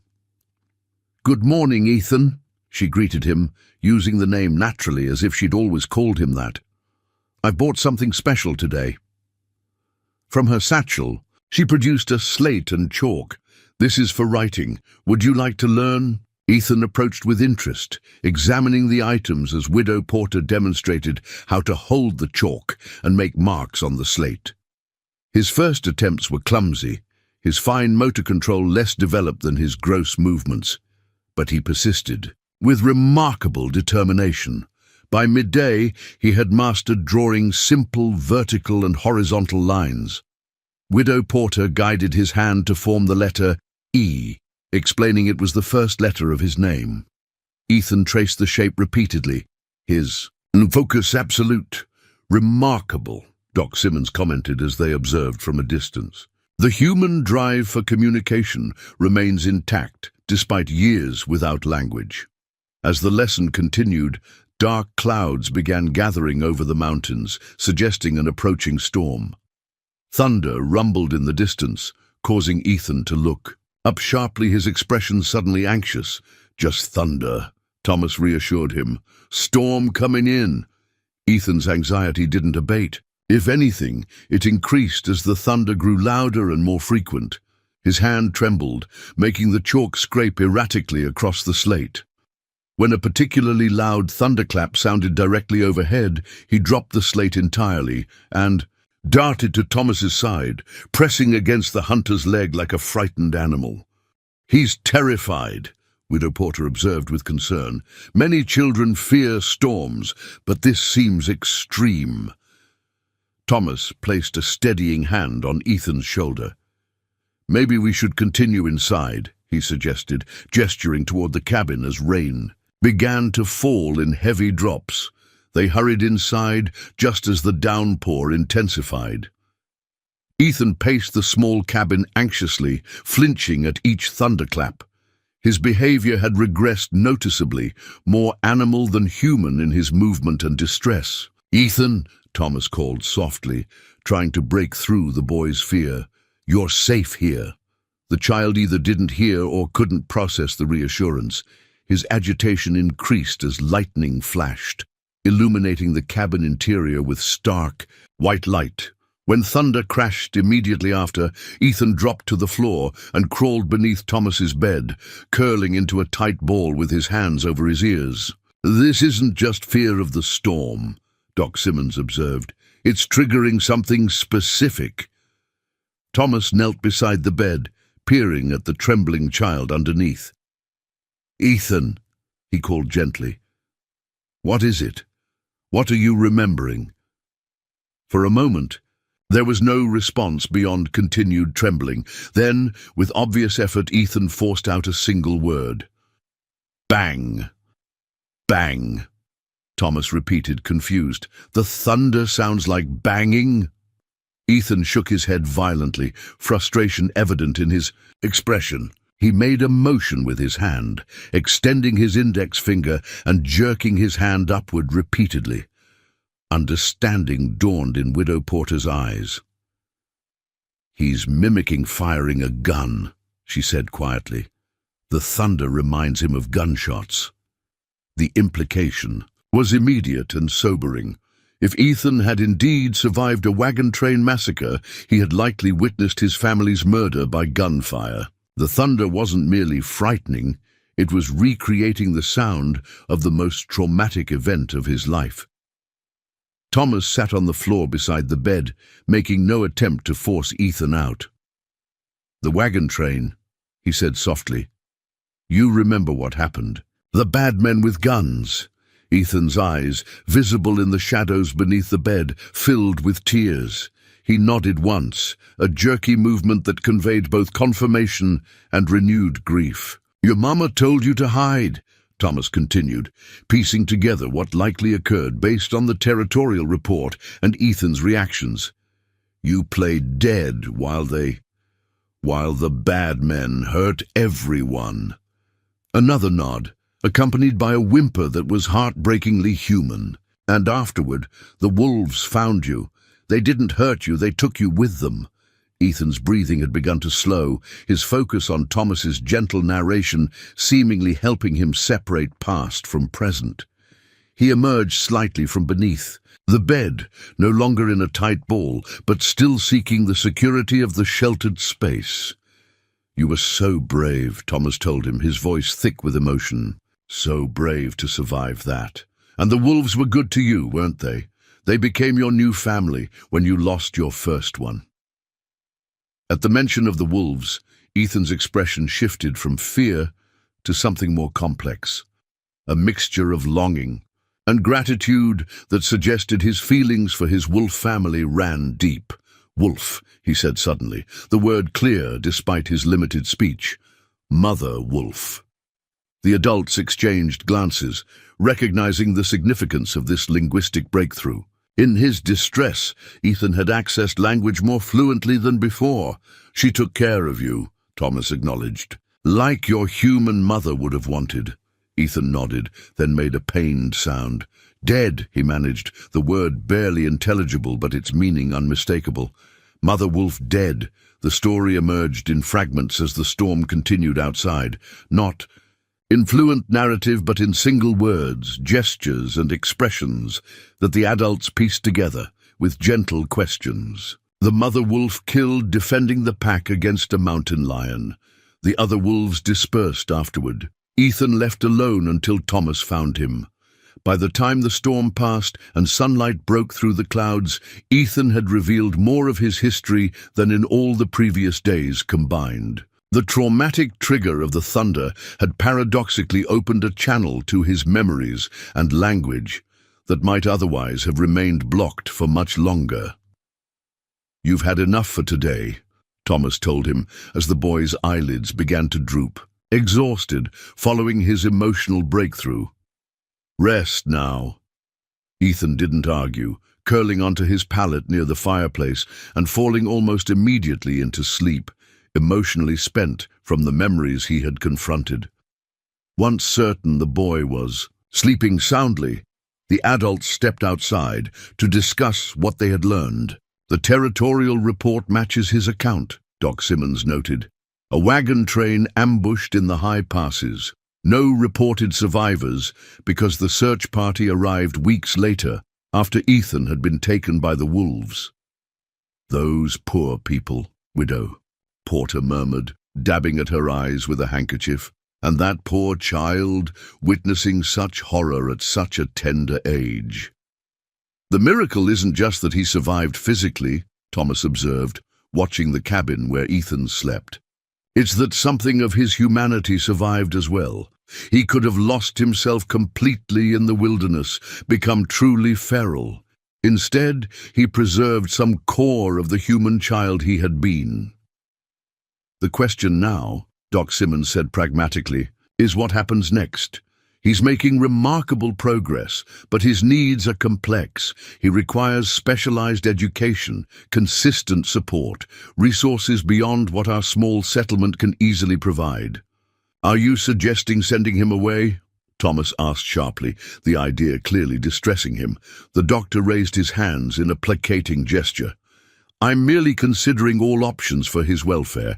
Sacramento or San Francisco would have educators, experienced with special cases." "He's not a special case," Thomas objected. "He's a boy who's survived unimaginable circumstances, and he's just beginning to trust humans again. Sending him to strangers in a crowded city would undo everything he's gained." Widow Porter stepped between the men, her expression thoughtful. "Perhaps there's a middle path. I have a colleague in Sacramento, Elizabeth Hargrove. She studied abnormal psychology in Boston before coming west. She might be willing to consult without removing Ethan from familiar surroundings." This compromise seemed to satisfy both men. The doctor agreed to compose a letter to Ms. Hargrove, explaining Ethan's situation and requesting her expertise, while Thomas would continue providing the boy a stable home environment. "And I'll continue his lessons," Widow Porter added firmly. "That child has a keen mind beneath his limitations. With proper guidance, he could recover far more function than most would expect." As they finalized these plans, a sound from the cabin drew their attention. Ethan stood in the doorway, sleep-tousled but calm. His expression as he regarded the three adults suggested he understood they were discussing his future, even if he couldn't follow the specific words. "Come here, Ethan," Thomas called gently. The boy walked toward them with increasing steadiness in his upright gait, another sign of his rapid reintegration to human movement patterns. When he reached Thomas, he did something unprecedented. He deliberately took the hunter's hand on his own, a distinctly human gesture of trust and connection. "We're figuring out how to help you," Thomas explained, squeezing the small hand gently. "How to teach you more words and writing and everything you'll need." Ethan nodded solemnly, then spoke with careful deliberation, forming each word with visible effort. "Stay with Thomas." It was the longest sentence he had yet produced, and its meaning was unmistakable. Whatever plans the adults made for his rehabilitation, Ethan had formed his own attachment. After years with his wolf family and then alone, he had chosen Thomas Reed as his human anchor. "Yes," Thomas assured him, an unexpected emotion making his voice rough. "You'll stay with me for as long as you want." The declaration sealed a bond that had been forming since that first encounter on the mountainside. Thomas Reed, who had sought solitude in the wilderness, and Ethan Miller, who had survived 7 years without human contact, had somehow become what each other needed, family forged by circumstance rather than blood. As the afternoon sun bathed the clearing in golden light, Widow Porter resumed Ethan's lesson with the slate and chalk. His progress had accelerated noticeably after the emotional breakthrough of the storm. He now formed letters with growing confidence, copying simple words. The widow wrote for him, cat, dog, sun, tree. When she wrote wolf, Ethan traced the letters with particular care, then added a simple drawing beside it, a crude but recognizable wolf figure. Beneath it, he laboriously wrote what might have been intended as mother, though the spelling was creative and the letters uneven. "That's very good, Ethan," Widow Porter praised, genuine admiration in her voice. "You're remembering how to write." Ethan nodded, a small smile lifting the corners of his mouth. Perhaps his first genuine smile since Thomas had found him. It transformed his face, making him look suddenly, heartbreakingly, like an ordinary child rather than a wild creature struggling to become human again. That smile, brief though it was, gave Thomas hope that Ethan's journey back from the wilderness might indeed be possible.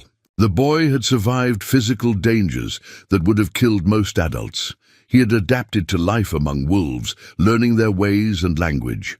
Now he faced perhaps his greatest challenge, remembering how to be human while carrying the burden of all he had witnessed and lost. As dusk settled over the clearing and fireflies began to emerge from the forest edge, Ethan pointed excitedly at the glowing insects. "Light bugs," he said, the words coming more easily than before. "That's right," Thomas confirmed. "Fireflies. Want to catch some?" What followed was a scene that would have seemed impossible just days earlier, a formerly feral child laughing. As he chased fireflies through the twilight, cupping them gently in his hands to observe their glow before releasing them. His movements still held echoes of his wolf upbringing in their fluid efficiency, but the joy in his expression was purely human. Watching from the cabin porch, Doc Simmons shook his head in wonderment. "If I hadn't witnessed this transformation myself, I wouldn't have believed it possible," he admitted. "The resilience of the human spirit is truly remarkable." Thomas nodded in agreement, but his thoughts went deeper.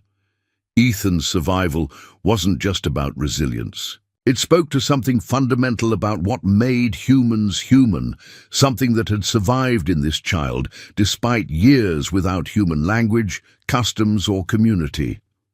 Whatever that essential quality was, Thomas silently vowed to nurture it, to help Ethan reclaim not just the skills of humanity, but its joys as well.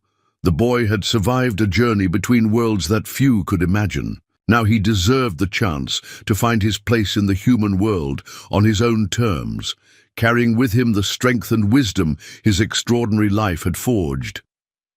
As night fell completely and the fireflies faded, Ethan returned to Thomas's side, exhaustion evident in his drooping shoulders.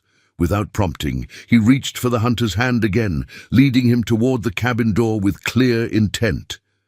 It was time to rest, to process all that had happened, to prepare for whatever tomorrow might bring. Inside, by the gentle light of a single lantern, Thomas helped Ethan settle onto his pallet. The boy's eyes were already closing when he suddenly reached out, grasping Thomas's sleeve. "Thank you," he said clearly, the words coming as naturally as if he'd been speaking all along.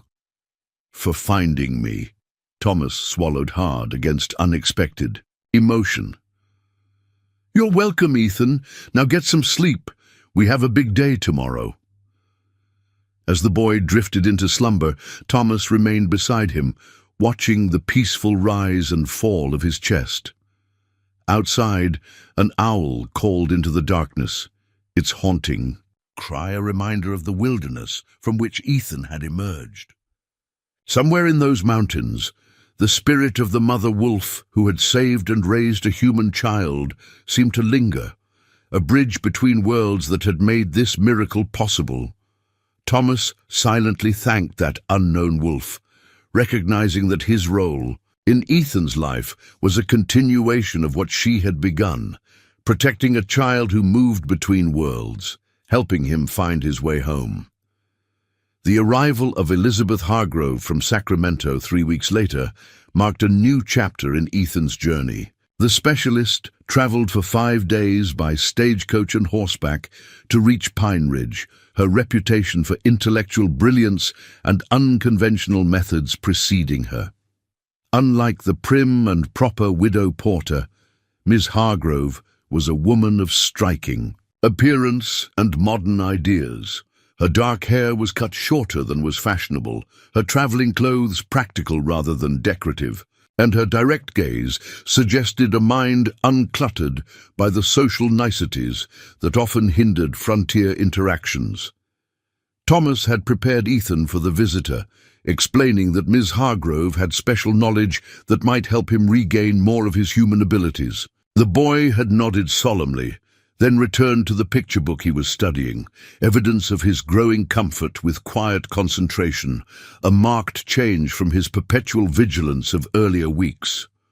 When the specialist arrived at the cabin, her approach was refreshingly straightforward. Rather than treating Ethan as a curiosity or a patient, she addressed him directly after introductions. "Hello, Ethan," she said, crouching to his eye level without invading his personal space. "I'm Elizabeth. Dr. Simmons tells me you lived with wolves for several years. That must have been quite an education." The respect implicit in her tone, acknowledging his wolf years as valuable experience rather than merely a tragedy to overcome, seemed to resonate with the boy. He studied her with that penetrating gaze that Thomas had come to recognize as Ethan's way of assessing new people. "Wolves taught," he replied after a moment, his speech still halting but increasingly coherent. "Different things." "I imagine they did," Elizabeth agreed. "Would you be willing to show me some of what you learned? I've studied animal behavior, but never had the opportunity to learn from someone who lived among wolves." This approach, positioning Ethan as the expert with knowledge to share rather than merely a subject to be studied, immediately established a different dynamic than the boy had experienced with other adults. Thomas watched with interest as Ethan's demeanor shifted subtly from cautious acceptance to cautious engagement. Over the following days, Elizabeth's unconventional methods revealed their effectiveness. Rather than focusing exclusively on returning Ethan to human norms, she created exchanges where his unique experiences were valued. She asked him to demonstrate wolf communication, the various vocalizations and body postures that conveyed messages within the pack. She documented his descriptions of wolf hunting strategies, social hierarchies, and seasonal adaptations. "Most fascinating," she commented to Thomas after one such session. "His observations align with scientific studies of wolf behavior, but include nuances only an insider could know. The scientific community would benefit tremendously from his knowledge." "He's not a research subject," Thomas reminded her. "Protective of Ethan's dignity." "Quite the opposite," Elizabeth corrected. "He could be a respected contributor to scientific understanding, provided he develops the communication skills to share his insights." This framing gave purpose to Ethan's language lessons. Rather than learning to speak and write merely to conform to human expectations, he was acquiring tools to translate his unique knowledge for others. The motivation proved powerful. Within days of Elizabeth's arrival, Ethan's vocabulary expanded dramatically. His sentences grew more complex, his pronunciation more precise. Most striking was his rapid progress with writing. What began as crude letters on a slate evolved into recognizable words, then simple sentences.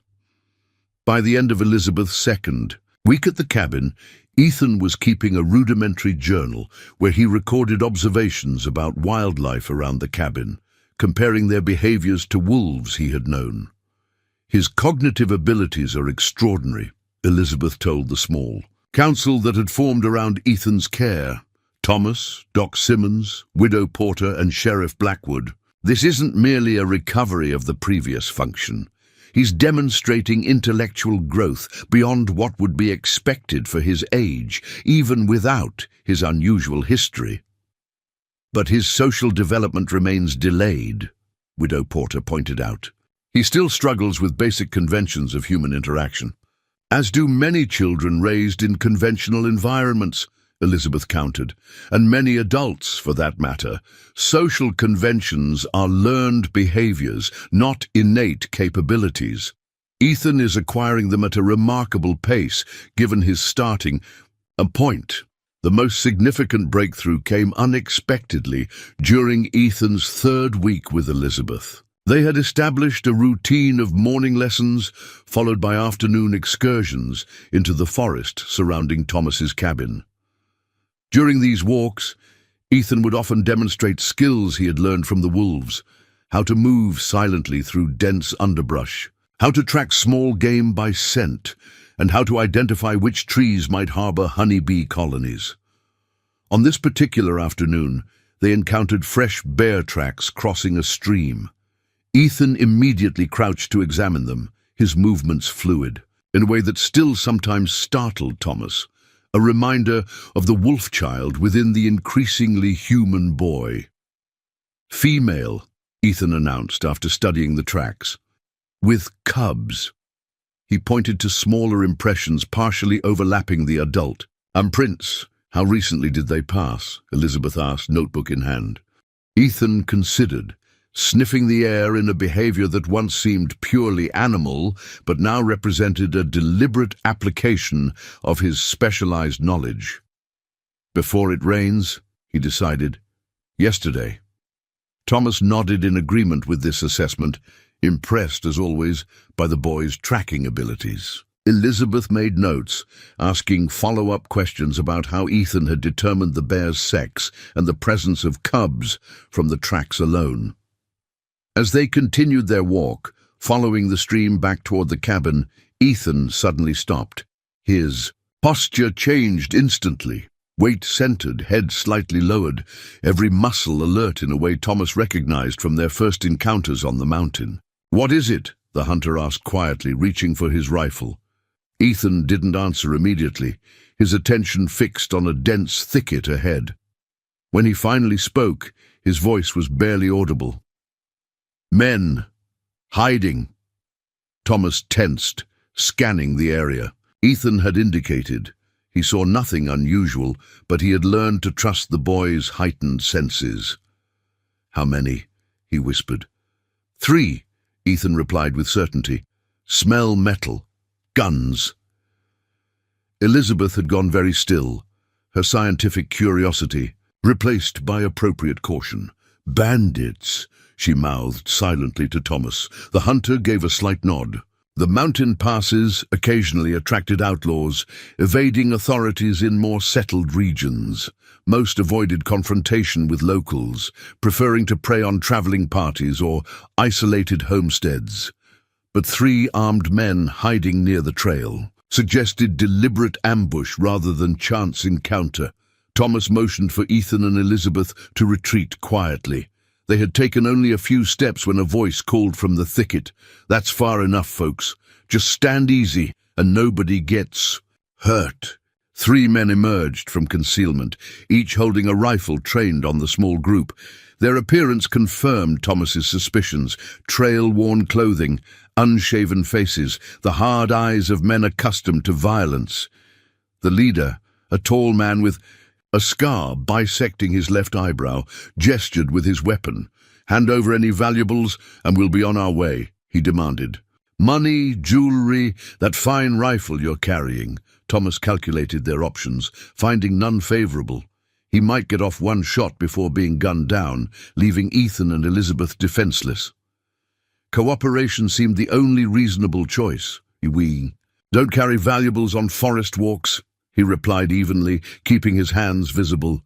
"But you're welcome to what little we have." The leader's expression hardened.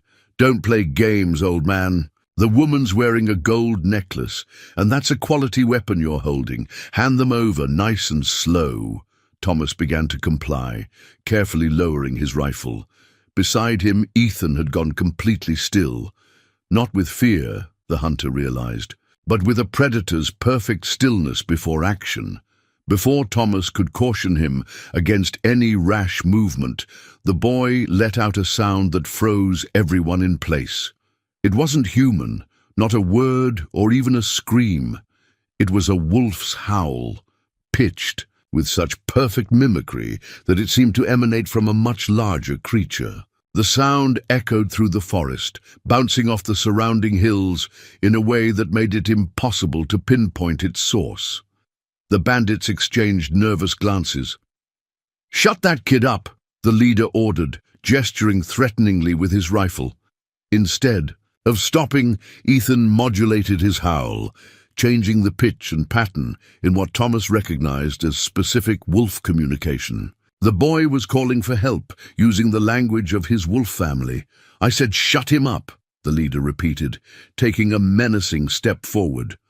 What happened next occurred so quickly that later accounts would differ in their details. As the bandit advanced, Ethan dropped to all fours and darted forward with blinding speed, directly toward the man's legs. Startled, the bandit fired his rifle, the shot going wide as Ethan collided with his knees, sending him crashing to the ground. In the moment of confusion, Thomas raised his rifle and fired at the second bandit, striking him in the shoulder. Elizabeth, proving herself more capable than her academic background might suggest, hurled a heavy rock at the third man with remarkable accuracy, catching him in the temple and momentarily stunning him. A chaotic struggle ensued. Thomas grappled with the wounded bandit while Elizabeth seized the fallen leader's rifle. Ethan, moving with the fluid grace of a predator, darted between the men, creating confusion and preventing them from coordinating their defense. Just as the tide seemed to turn in their favor, the third bandit recovered sufficiently to level his weapon at Thomas. Before he could fire, a blur of grey fur burst from the underbrush, slamming into his back with the force of a boulder. The man screamed as powerful jaws closed around his gun arm, forcing him to drop his weapon. A wolf, large and battle-scarred, had answered Ethan's call. Seconds later, two more wolves emerged from different directions, circling the humans with measured steps and bared teeth. The bandits, faced with both armed humans and predators, quickly surrendered. Elizabeth kept them covered with the captured rifle, while Thomas bound their hands with leather straps from his pack. Throughout this process, Ethan communicated with the wolves through a series of soft vocalizations and body postures. The largest wolf, clearly the alpha of this small pack, maintained a position near the boy, occasionally touching noses with him in what appeared to be a greeting between equals. "They remember you," Thomas observed with wonder. Ethan nodded, a complex emotion playing across his increasingly expressive face. "Not Mother's pack," he explained. "Different wolves, but they know me as wolf-kind." The revelation was astonishing. Ethan's connection to wolves extended beyond the specific pack that had raised him. Somehow, his years living as one of them had marked him in ways other wolves could recognize and respect. With the bandits secured, Thomas sent Elizabeth back to the cabin to fetch Sheriff Blackwood while he guarded the prisoners. The wolves remained, keeping a watchful perimeter around Thomas and Ethan, their presence ensuring the bandits made no attempt to escape their bonds. "How did you know they would come?" Thomas asked as they waited. Ethan considered the question carefully. His vocabulary had expanded tremendously under Elizabeth's tutelage, but he still chose words with deliberate precision. "Wolf territories overlap here," he explained. "Many packs hunt these valleys. They answer calls if it means prey or danger." "And they recognized your call as one of their own?" The boy nodded. "I still speak wolf. They understand." It was perhaps the most profound demonstration yet of Ethan's dual nature, human enough to understand the bandits' threat, wolf enough to summon aid from the wilderness. He existed at the intersection of two worlds, carrying the knowledge and instincts of both. When Sheriff Blackwood arrived with two deputies, he found an extraordinary scene. 3 bound outlaws guarded by a man, a boy, and 3 wolves that showed no fear of the humans they had apparently allied with. "I've been in this territory 15 years, the sheriff remarked as his men took custody of the prisoners, "and I've never seen the like." As the lawmen prepared to depart with their prisoners, Ethan approached the wolves one by one, communing with them through subtle gestures and soft sounds. The alpha wolf remained longest, touching his nose to Ethan's forehead in what seemed a gesture of blessing before leading his small pack back into the forest. "Will they stay nearby?" Thomas asked, as they watched the wolves disappear among the trees. Ethan shook his head. "They have their own hunting grounds, but they will remember if I call again." The incident transformed Ethan's status within the small community.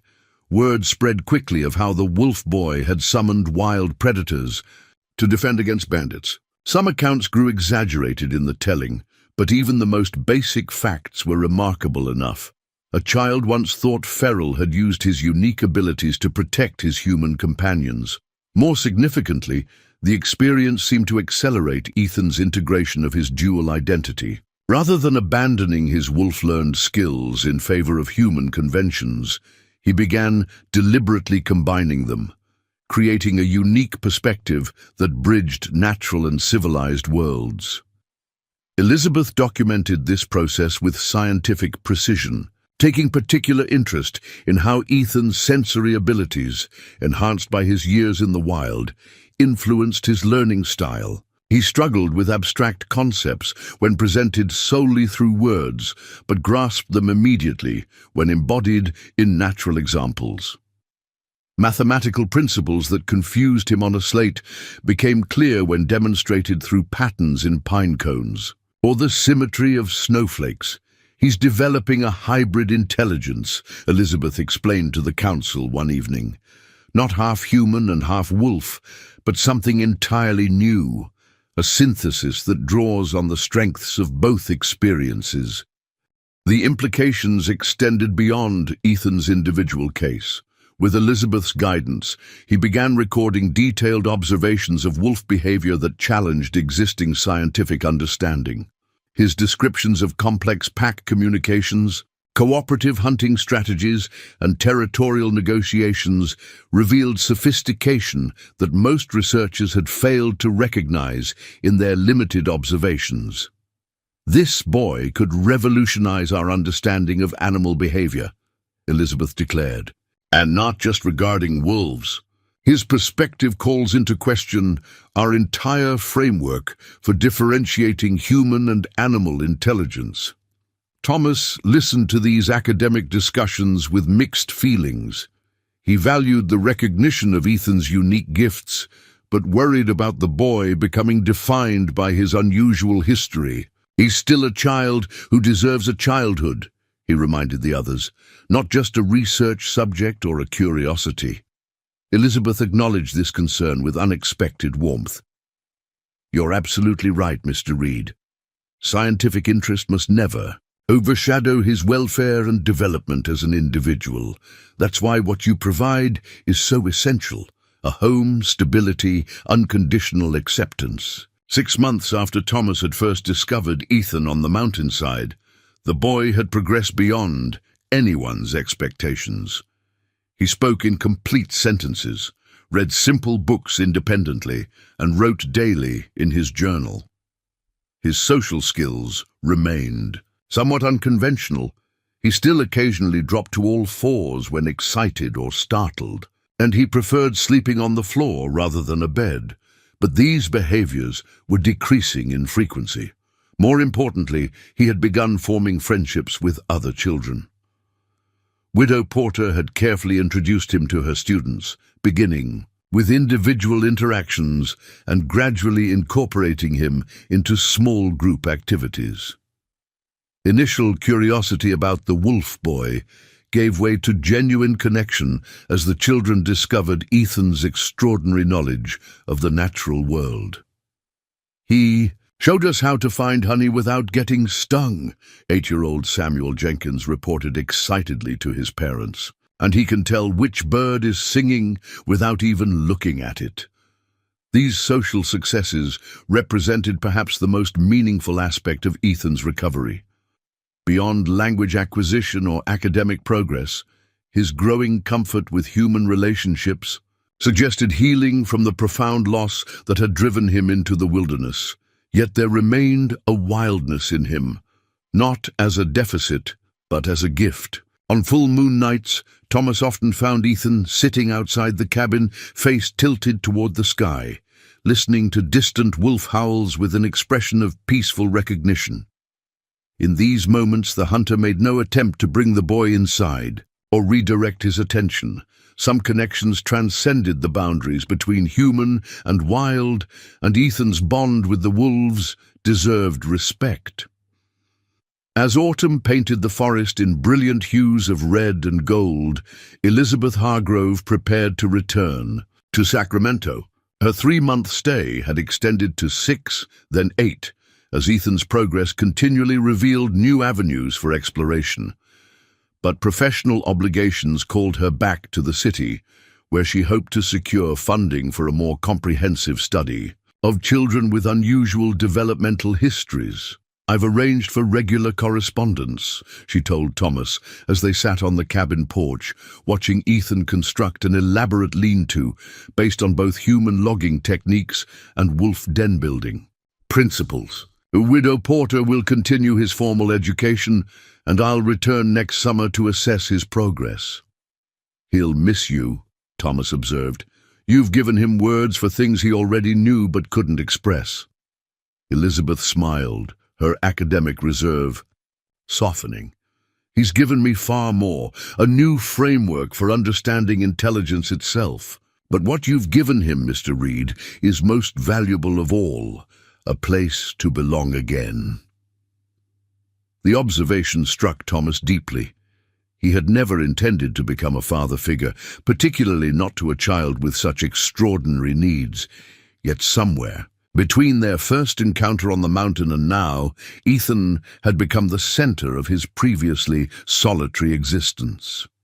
On her final evening in Pine Ridge, Elizabeth shared her formal recommendations with the council that had overseen Ethan's rehabilitation. Her assessment was both professional and deeply personal. "Ethan Miller represents a unique case in documented history," she began. "While other feral children have been discovered throughout the centuries, none have shown his capacity for reintegration with human society while retaining the valuable aspects of their wild experience." She presented her conclusions with methodical clarity. Ethan should remain with Thomas Reed, who had proven the ideal guardian for his unique needs. His education should continue under Widow Porter's guidance, supplemented by specialized materials Elizabeth would send from Sacramento. Most significantly, his connection to the wilderness should be honored rather than suppressed, allowing him to maintain the wolf-taught skills that had saved his life and now enriched his perspective. In essence, she concluded, Ethan doesn't need to choose between being human or being wild. His extraordinary journey has made him both, and we would do well to learn from the wisdom that synthesis has produced. As the meeting concluded and the adults began to disperse, Sheriff Blackwood lingered to share a final piece of information with Thomas. "Got confirmation from territorial authorities," he said quietly. "Those bandits we captured were identified as members of the Hawkins gang. They've been terrorizing these mountains for years, responsible for at least 3 wagon train massacres." Thomas absorbed this news with growing understanding. "Including the one that killed Ethan's family?" The sheriff nodded grimly. "Their leader, the one with the scarred eyebrow, was positively identified by a survivor from another attack. His name is James Hawkins. He's wanted for multiple murders across 3 territories. Does Ethan know?" "Not yet.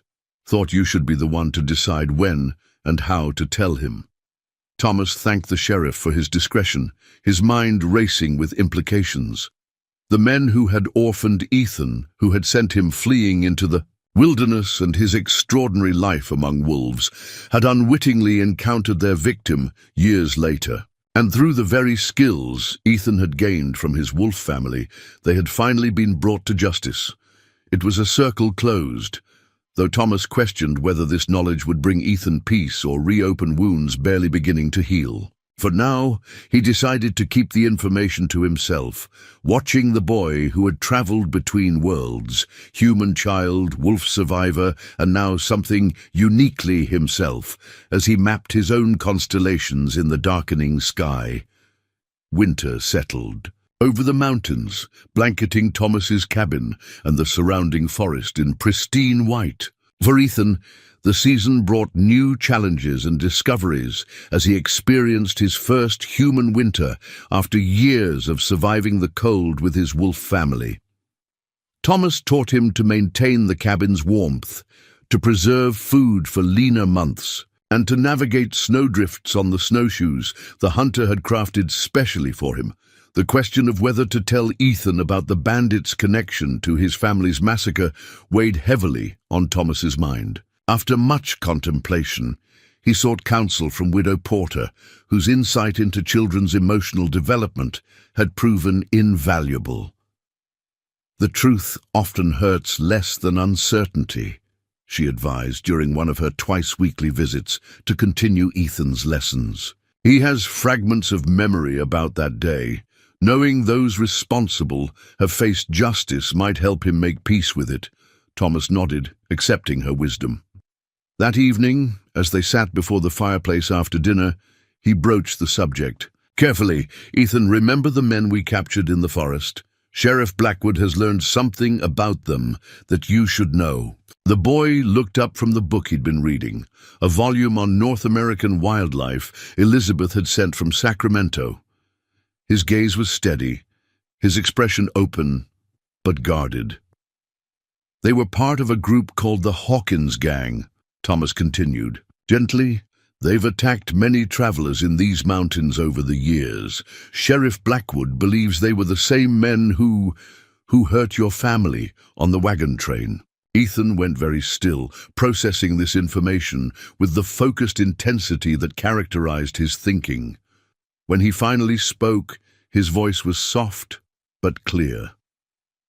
"The men with guns, the ones who made the thunder sound."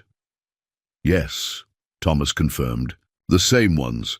They'll be taken to Sacramento for trial, and they won't hurt anyone else." Ethan stared into the fire, his expression unreadable. After a long silence, he asked, "Did they know who I was?" "No," Thomas assured him. "They had no idea they were facing someone who had survived their attack years ago." The boy nodded slowly, then made a statement that revealed the depth of his understanding. "The wolves saved me twice. First when the mother wolf found me after the guns, then they came when I called." The observation struck Thomas with its profound truth. Without the wolves, both the mother who had adopted him and the pack that had responded to his call, Ethan would not have survived. His life had been preserved through an alliance between species that most humans would consider impossible. "You're right," Thomas agreed. "The wilderness that most people fear became your protection." Ethan's next question came unexpectedly. "Will I see their trial?" Thomas hadn't considered this possibility. "Do you want to?" The boy thought carefully before answering. "I want them to see me, to know I lived, that the wolves were stronger than their guns." The request revealed a need for closure that Thomas hadn't anticipated, but immediately recognized as important. He promised to speak with Sheriff Blackwood about arrangements for Ethan to attend the proceedings in Sacramento when spring made travel possible. As winter deepened, Ethan's integration of his dual nature continued in surprising ways. His journal entries evolved to include both carefully formed English sentences and intricate drawings of wolf postures, with notations about their meanings. He developed a system for translating wolf communication concepts into human language, creating a bridge between worlds that had previously been considered unbridgeable. Widow Porter incorporated these insights into his formal education, allowing Ethan to approach conventional subjects through his unique perspective. Mathematical concepts became clearer when related to pack hunting formations.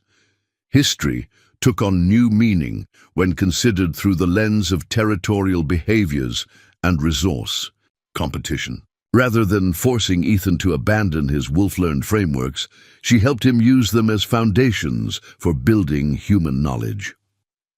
By the time snow began to recede from the lower slopes, Ethan had progressed academically to a level appropriate. For his age, a remarkable achievement given his starting point less than a year earlier. More significantly, he had begun forming his own identity, neither fully defined by his human origins nor his wolf upbringing, but incorporating elements of both into something uniquely his own. Spring brought the promised journey to Sacramento. For the Hawkins gang trial, Thomas, Ethan, and Sheriff Blackwood traveled for 6 days, the boys' excitement about his first visit to a city tempered by the serious purpose of their trip. Elizabeth Hargrove met them upon arrival, having arranged accommodations and prepared officials for Ethan's unusual background. The territorial court was imposing, a stone building with formal chambers where judges in black robes presided over proceedings with solemn authority. Ethan observed everything with keen attention, whispering occasional questions to Thomas about unfamiliar concepts and protocols. When James Hawkins and his remaining gang members were brought in, Ethan went completely still, his posture subtly shifting into the alert stance Thomas recognized from their first encounters. The leader's scarred eyebrow had become a defining feature in the boy's nightmares, though he had been too young during the massacre to consciously remember individual faces. The proceedings were relatively brief. Multiple charges of murder, robbery, and assault were read.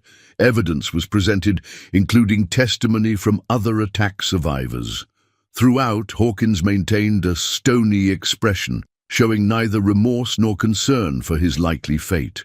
Near the conclusion, the prosecutor made an unusual request. Your Honor, we have a survivor from the Miller Wagon Train Massacre present in court today. While he was too young at the time to provide testimony, we requested permission for him to be recognized in these proceedings. The judge, after brief consideration, granted the request. Thomas gently guided Ethan to stand beside the prosecutor's table, a hand on his shoulder providing silent support. This is Ethan Miller, the prosecutor announced. He was 6 years old when the defendants attacked his family's wagon train, killing his parents and the other travelers. Ethan survived by playing dead among the bodies until the killers left. He was then taken in and raised by a wolf pack until being discovered last year. A murmur ran through the courtroom at this extraordinary statement. James Hawkins, for the first time, showed emotion, his face paling as he stared at the boy he had presumed dead years ago. Ethan stood straight, his gaze steady as he faced the man responsible for orphaning him. No words were exchanged, none were needed. The simple fact of his presence, a living testament to survival against impossible odds, spoke more powerfully than any testimony could have. When the judge delivered the expected verdict and sentence, hanging for Hawkins and life, imprisonment for his accomplices, Ethan showed no visible reaction. His purpose had been fulfilled not by their punishment, but by the acknowledgement of his own existence, his own journey. Outside the courthouse, Elizabeth asked him gently, "How do you feel now, Ethan?" The boy considered the question with his characteristic thoughtfulness. "Like closing a den that's no longer needed," he replied. "The past is still there, but I don't have to live in it anymore." The wisdom in his response struck all the adults present. This child, who had moved between human and wild worlds, understood something about closure and moving forward that many adults never grasped. The remainder of their time in Sacramento was devoted to more pleasant experiences. Elizabeth introduced Ethan to colleagues at the university, where his unique insights into wolf behavior generated tremendous interest. Thomas watched with pride as the boy articulated complex concepts about pack dynamics that challenged established scientific understanding. More personally meaningful was their visit to a small cemetery on the city's outskirts. Research had confirmed that after the massacre was discovered, the recovered bodies of the Miller family, minus Ethan, presumed taken by predators, had been brought to Sacramento for proper burial. Standing before the simple markers for Jacob and Sarah Miller, Ethan placed wildflowers he had gathered himself. "I remember them a little now," he told Thomas quietly. "Father's voice, mother's hands, not much else." "That's enough," Thomas assured him. "They're part of who you are, just like the wolves. You carry them with you." The journey back to Pine Ridge was marked by a new serenity in Ethan's demeanor. Having confronted both his human past and his wolf-shaped present, he seemed ready to embrace whatever future might unfold. He spoke more freely about his memories, both painful and precious, as if integrating all aspects of his extraordinary life. 1 year to the day after Thomas first spotted Ethan on the rocky ridge, they returned to the cave where the boy had lived alone after his wolf mother's death. The purpose was both practical, retrieving any remaining items that might have personal significance, and symbolic, a way for Ethan to consciously transition from one chapter of his life to another. The cave appeared smaller than Thomas remembered, its entrance partially obscured by spring growth. Ethan approached it with calm familiarity, dropping naturally to all fours to enter the low opening, Thomas following with more difficulty. Inside, little remained of Ethan's solitary habitation, a few bones from meals long past, a collection of interesting stones and feathers, a tattered remnant of what might have once been his clothing from the wagon train. The boy gathered the stones and feathers into a pouch Thomas had brought, but left the other items untouched. "Don't need these anymore," he explained simply. As they prepared to leave, a sound from outside drew their attention. Ethan froze, then smiled, a full, joyful expression that transformed his serious face. "Listen," he whispered. A wolf's howl echoed through the valley, then another and another. A pack was passing through, their voices calling to one another across the distance. Ethan stepped outside the cave and lifted his face to the sky. Without hesitation, he answered their call, his young voice producing the haunting howl with perfect pitch and modulation. The wolves fell silent briefly, then responded with what seemed to Thomas like particular intensity. "What did you tell them?" he asked when the exchange ended. Ethan's eyes shone with a complex emotion, joy tinged with nostalgia, gratitude mixed with farewell. "I thanked them. Told them I was well, that I have a new pack now, but I will never forget my first Thomas felt unexpected tears prick his eyes at the simple profundity of this communication. Ethan had found a way to honor both worlds that had shaped him, creating an identity that transcended the boundaries most humans never questioned. As they descended the mountain toward home, for Thomas's cabin had truly become home to them both, Ethan suddenly took the hunter's weathered hand in his smaller one. The gesture, offered freely and without the hesitation that had marked his early human interactions, conveyed more than words could have. "Will I always be wolf boy to people?" he asked thoughtfully. Thomas considered his answer carefully. "You'll always be the boy who lived with wolves," he acknowledged. "That's a remarkable part of your story. But it's only one part. The rest is still being written by you." Ethan nodded, satisfied with this perspective. "Thomas," he said after a moment, using the name he now pronounced clearly, "I think Mother Wolf would be happy that I found you." The simple statement contained a depth of meaning that pierced Thomas's heart. In acknowledging the connection between his two lives, his wolf mother and his human guardian, Ethan had articulated the continuity of care that had sustained him through extraordinary circumstances. "I think she would too," Thomas agreed, his voice rough with emotion. "She protected you until someone else could. That's what good mothers do, wolf or human." They continued down the trail as afternoon light filtered through new spring leaves, casting dappled shadows across their path. Behind them, the mountain kept its secrets, the tragedy that had orphaned a boy, the miracle of his adoption by wolves, the solitary years of survival that had forged him into something unprecedented.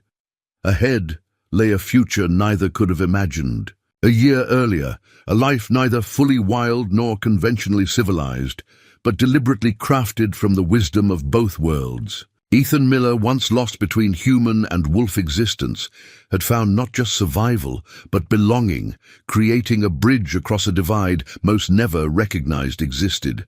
And in this belonging, this family formed by circumstance rather than blood. Both the hunter who had sought solitude and the boy who had survived the wilderness discovered something profound: that home isn't defined by species or convention, but by the connections that sustain us through our darkest hours and celebrate our most authentic selves.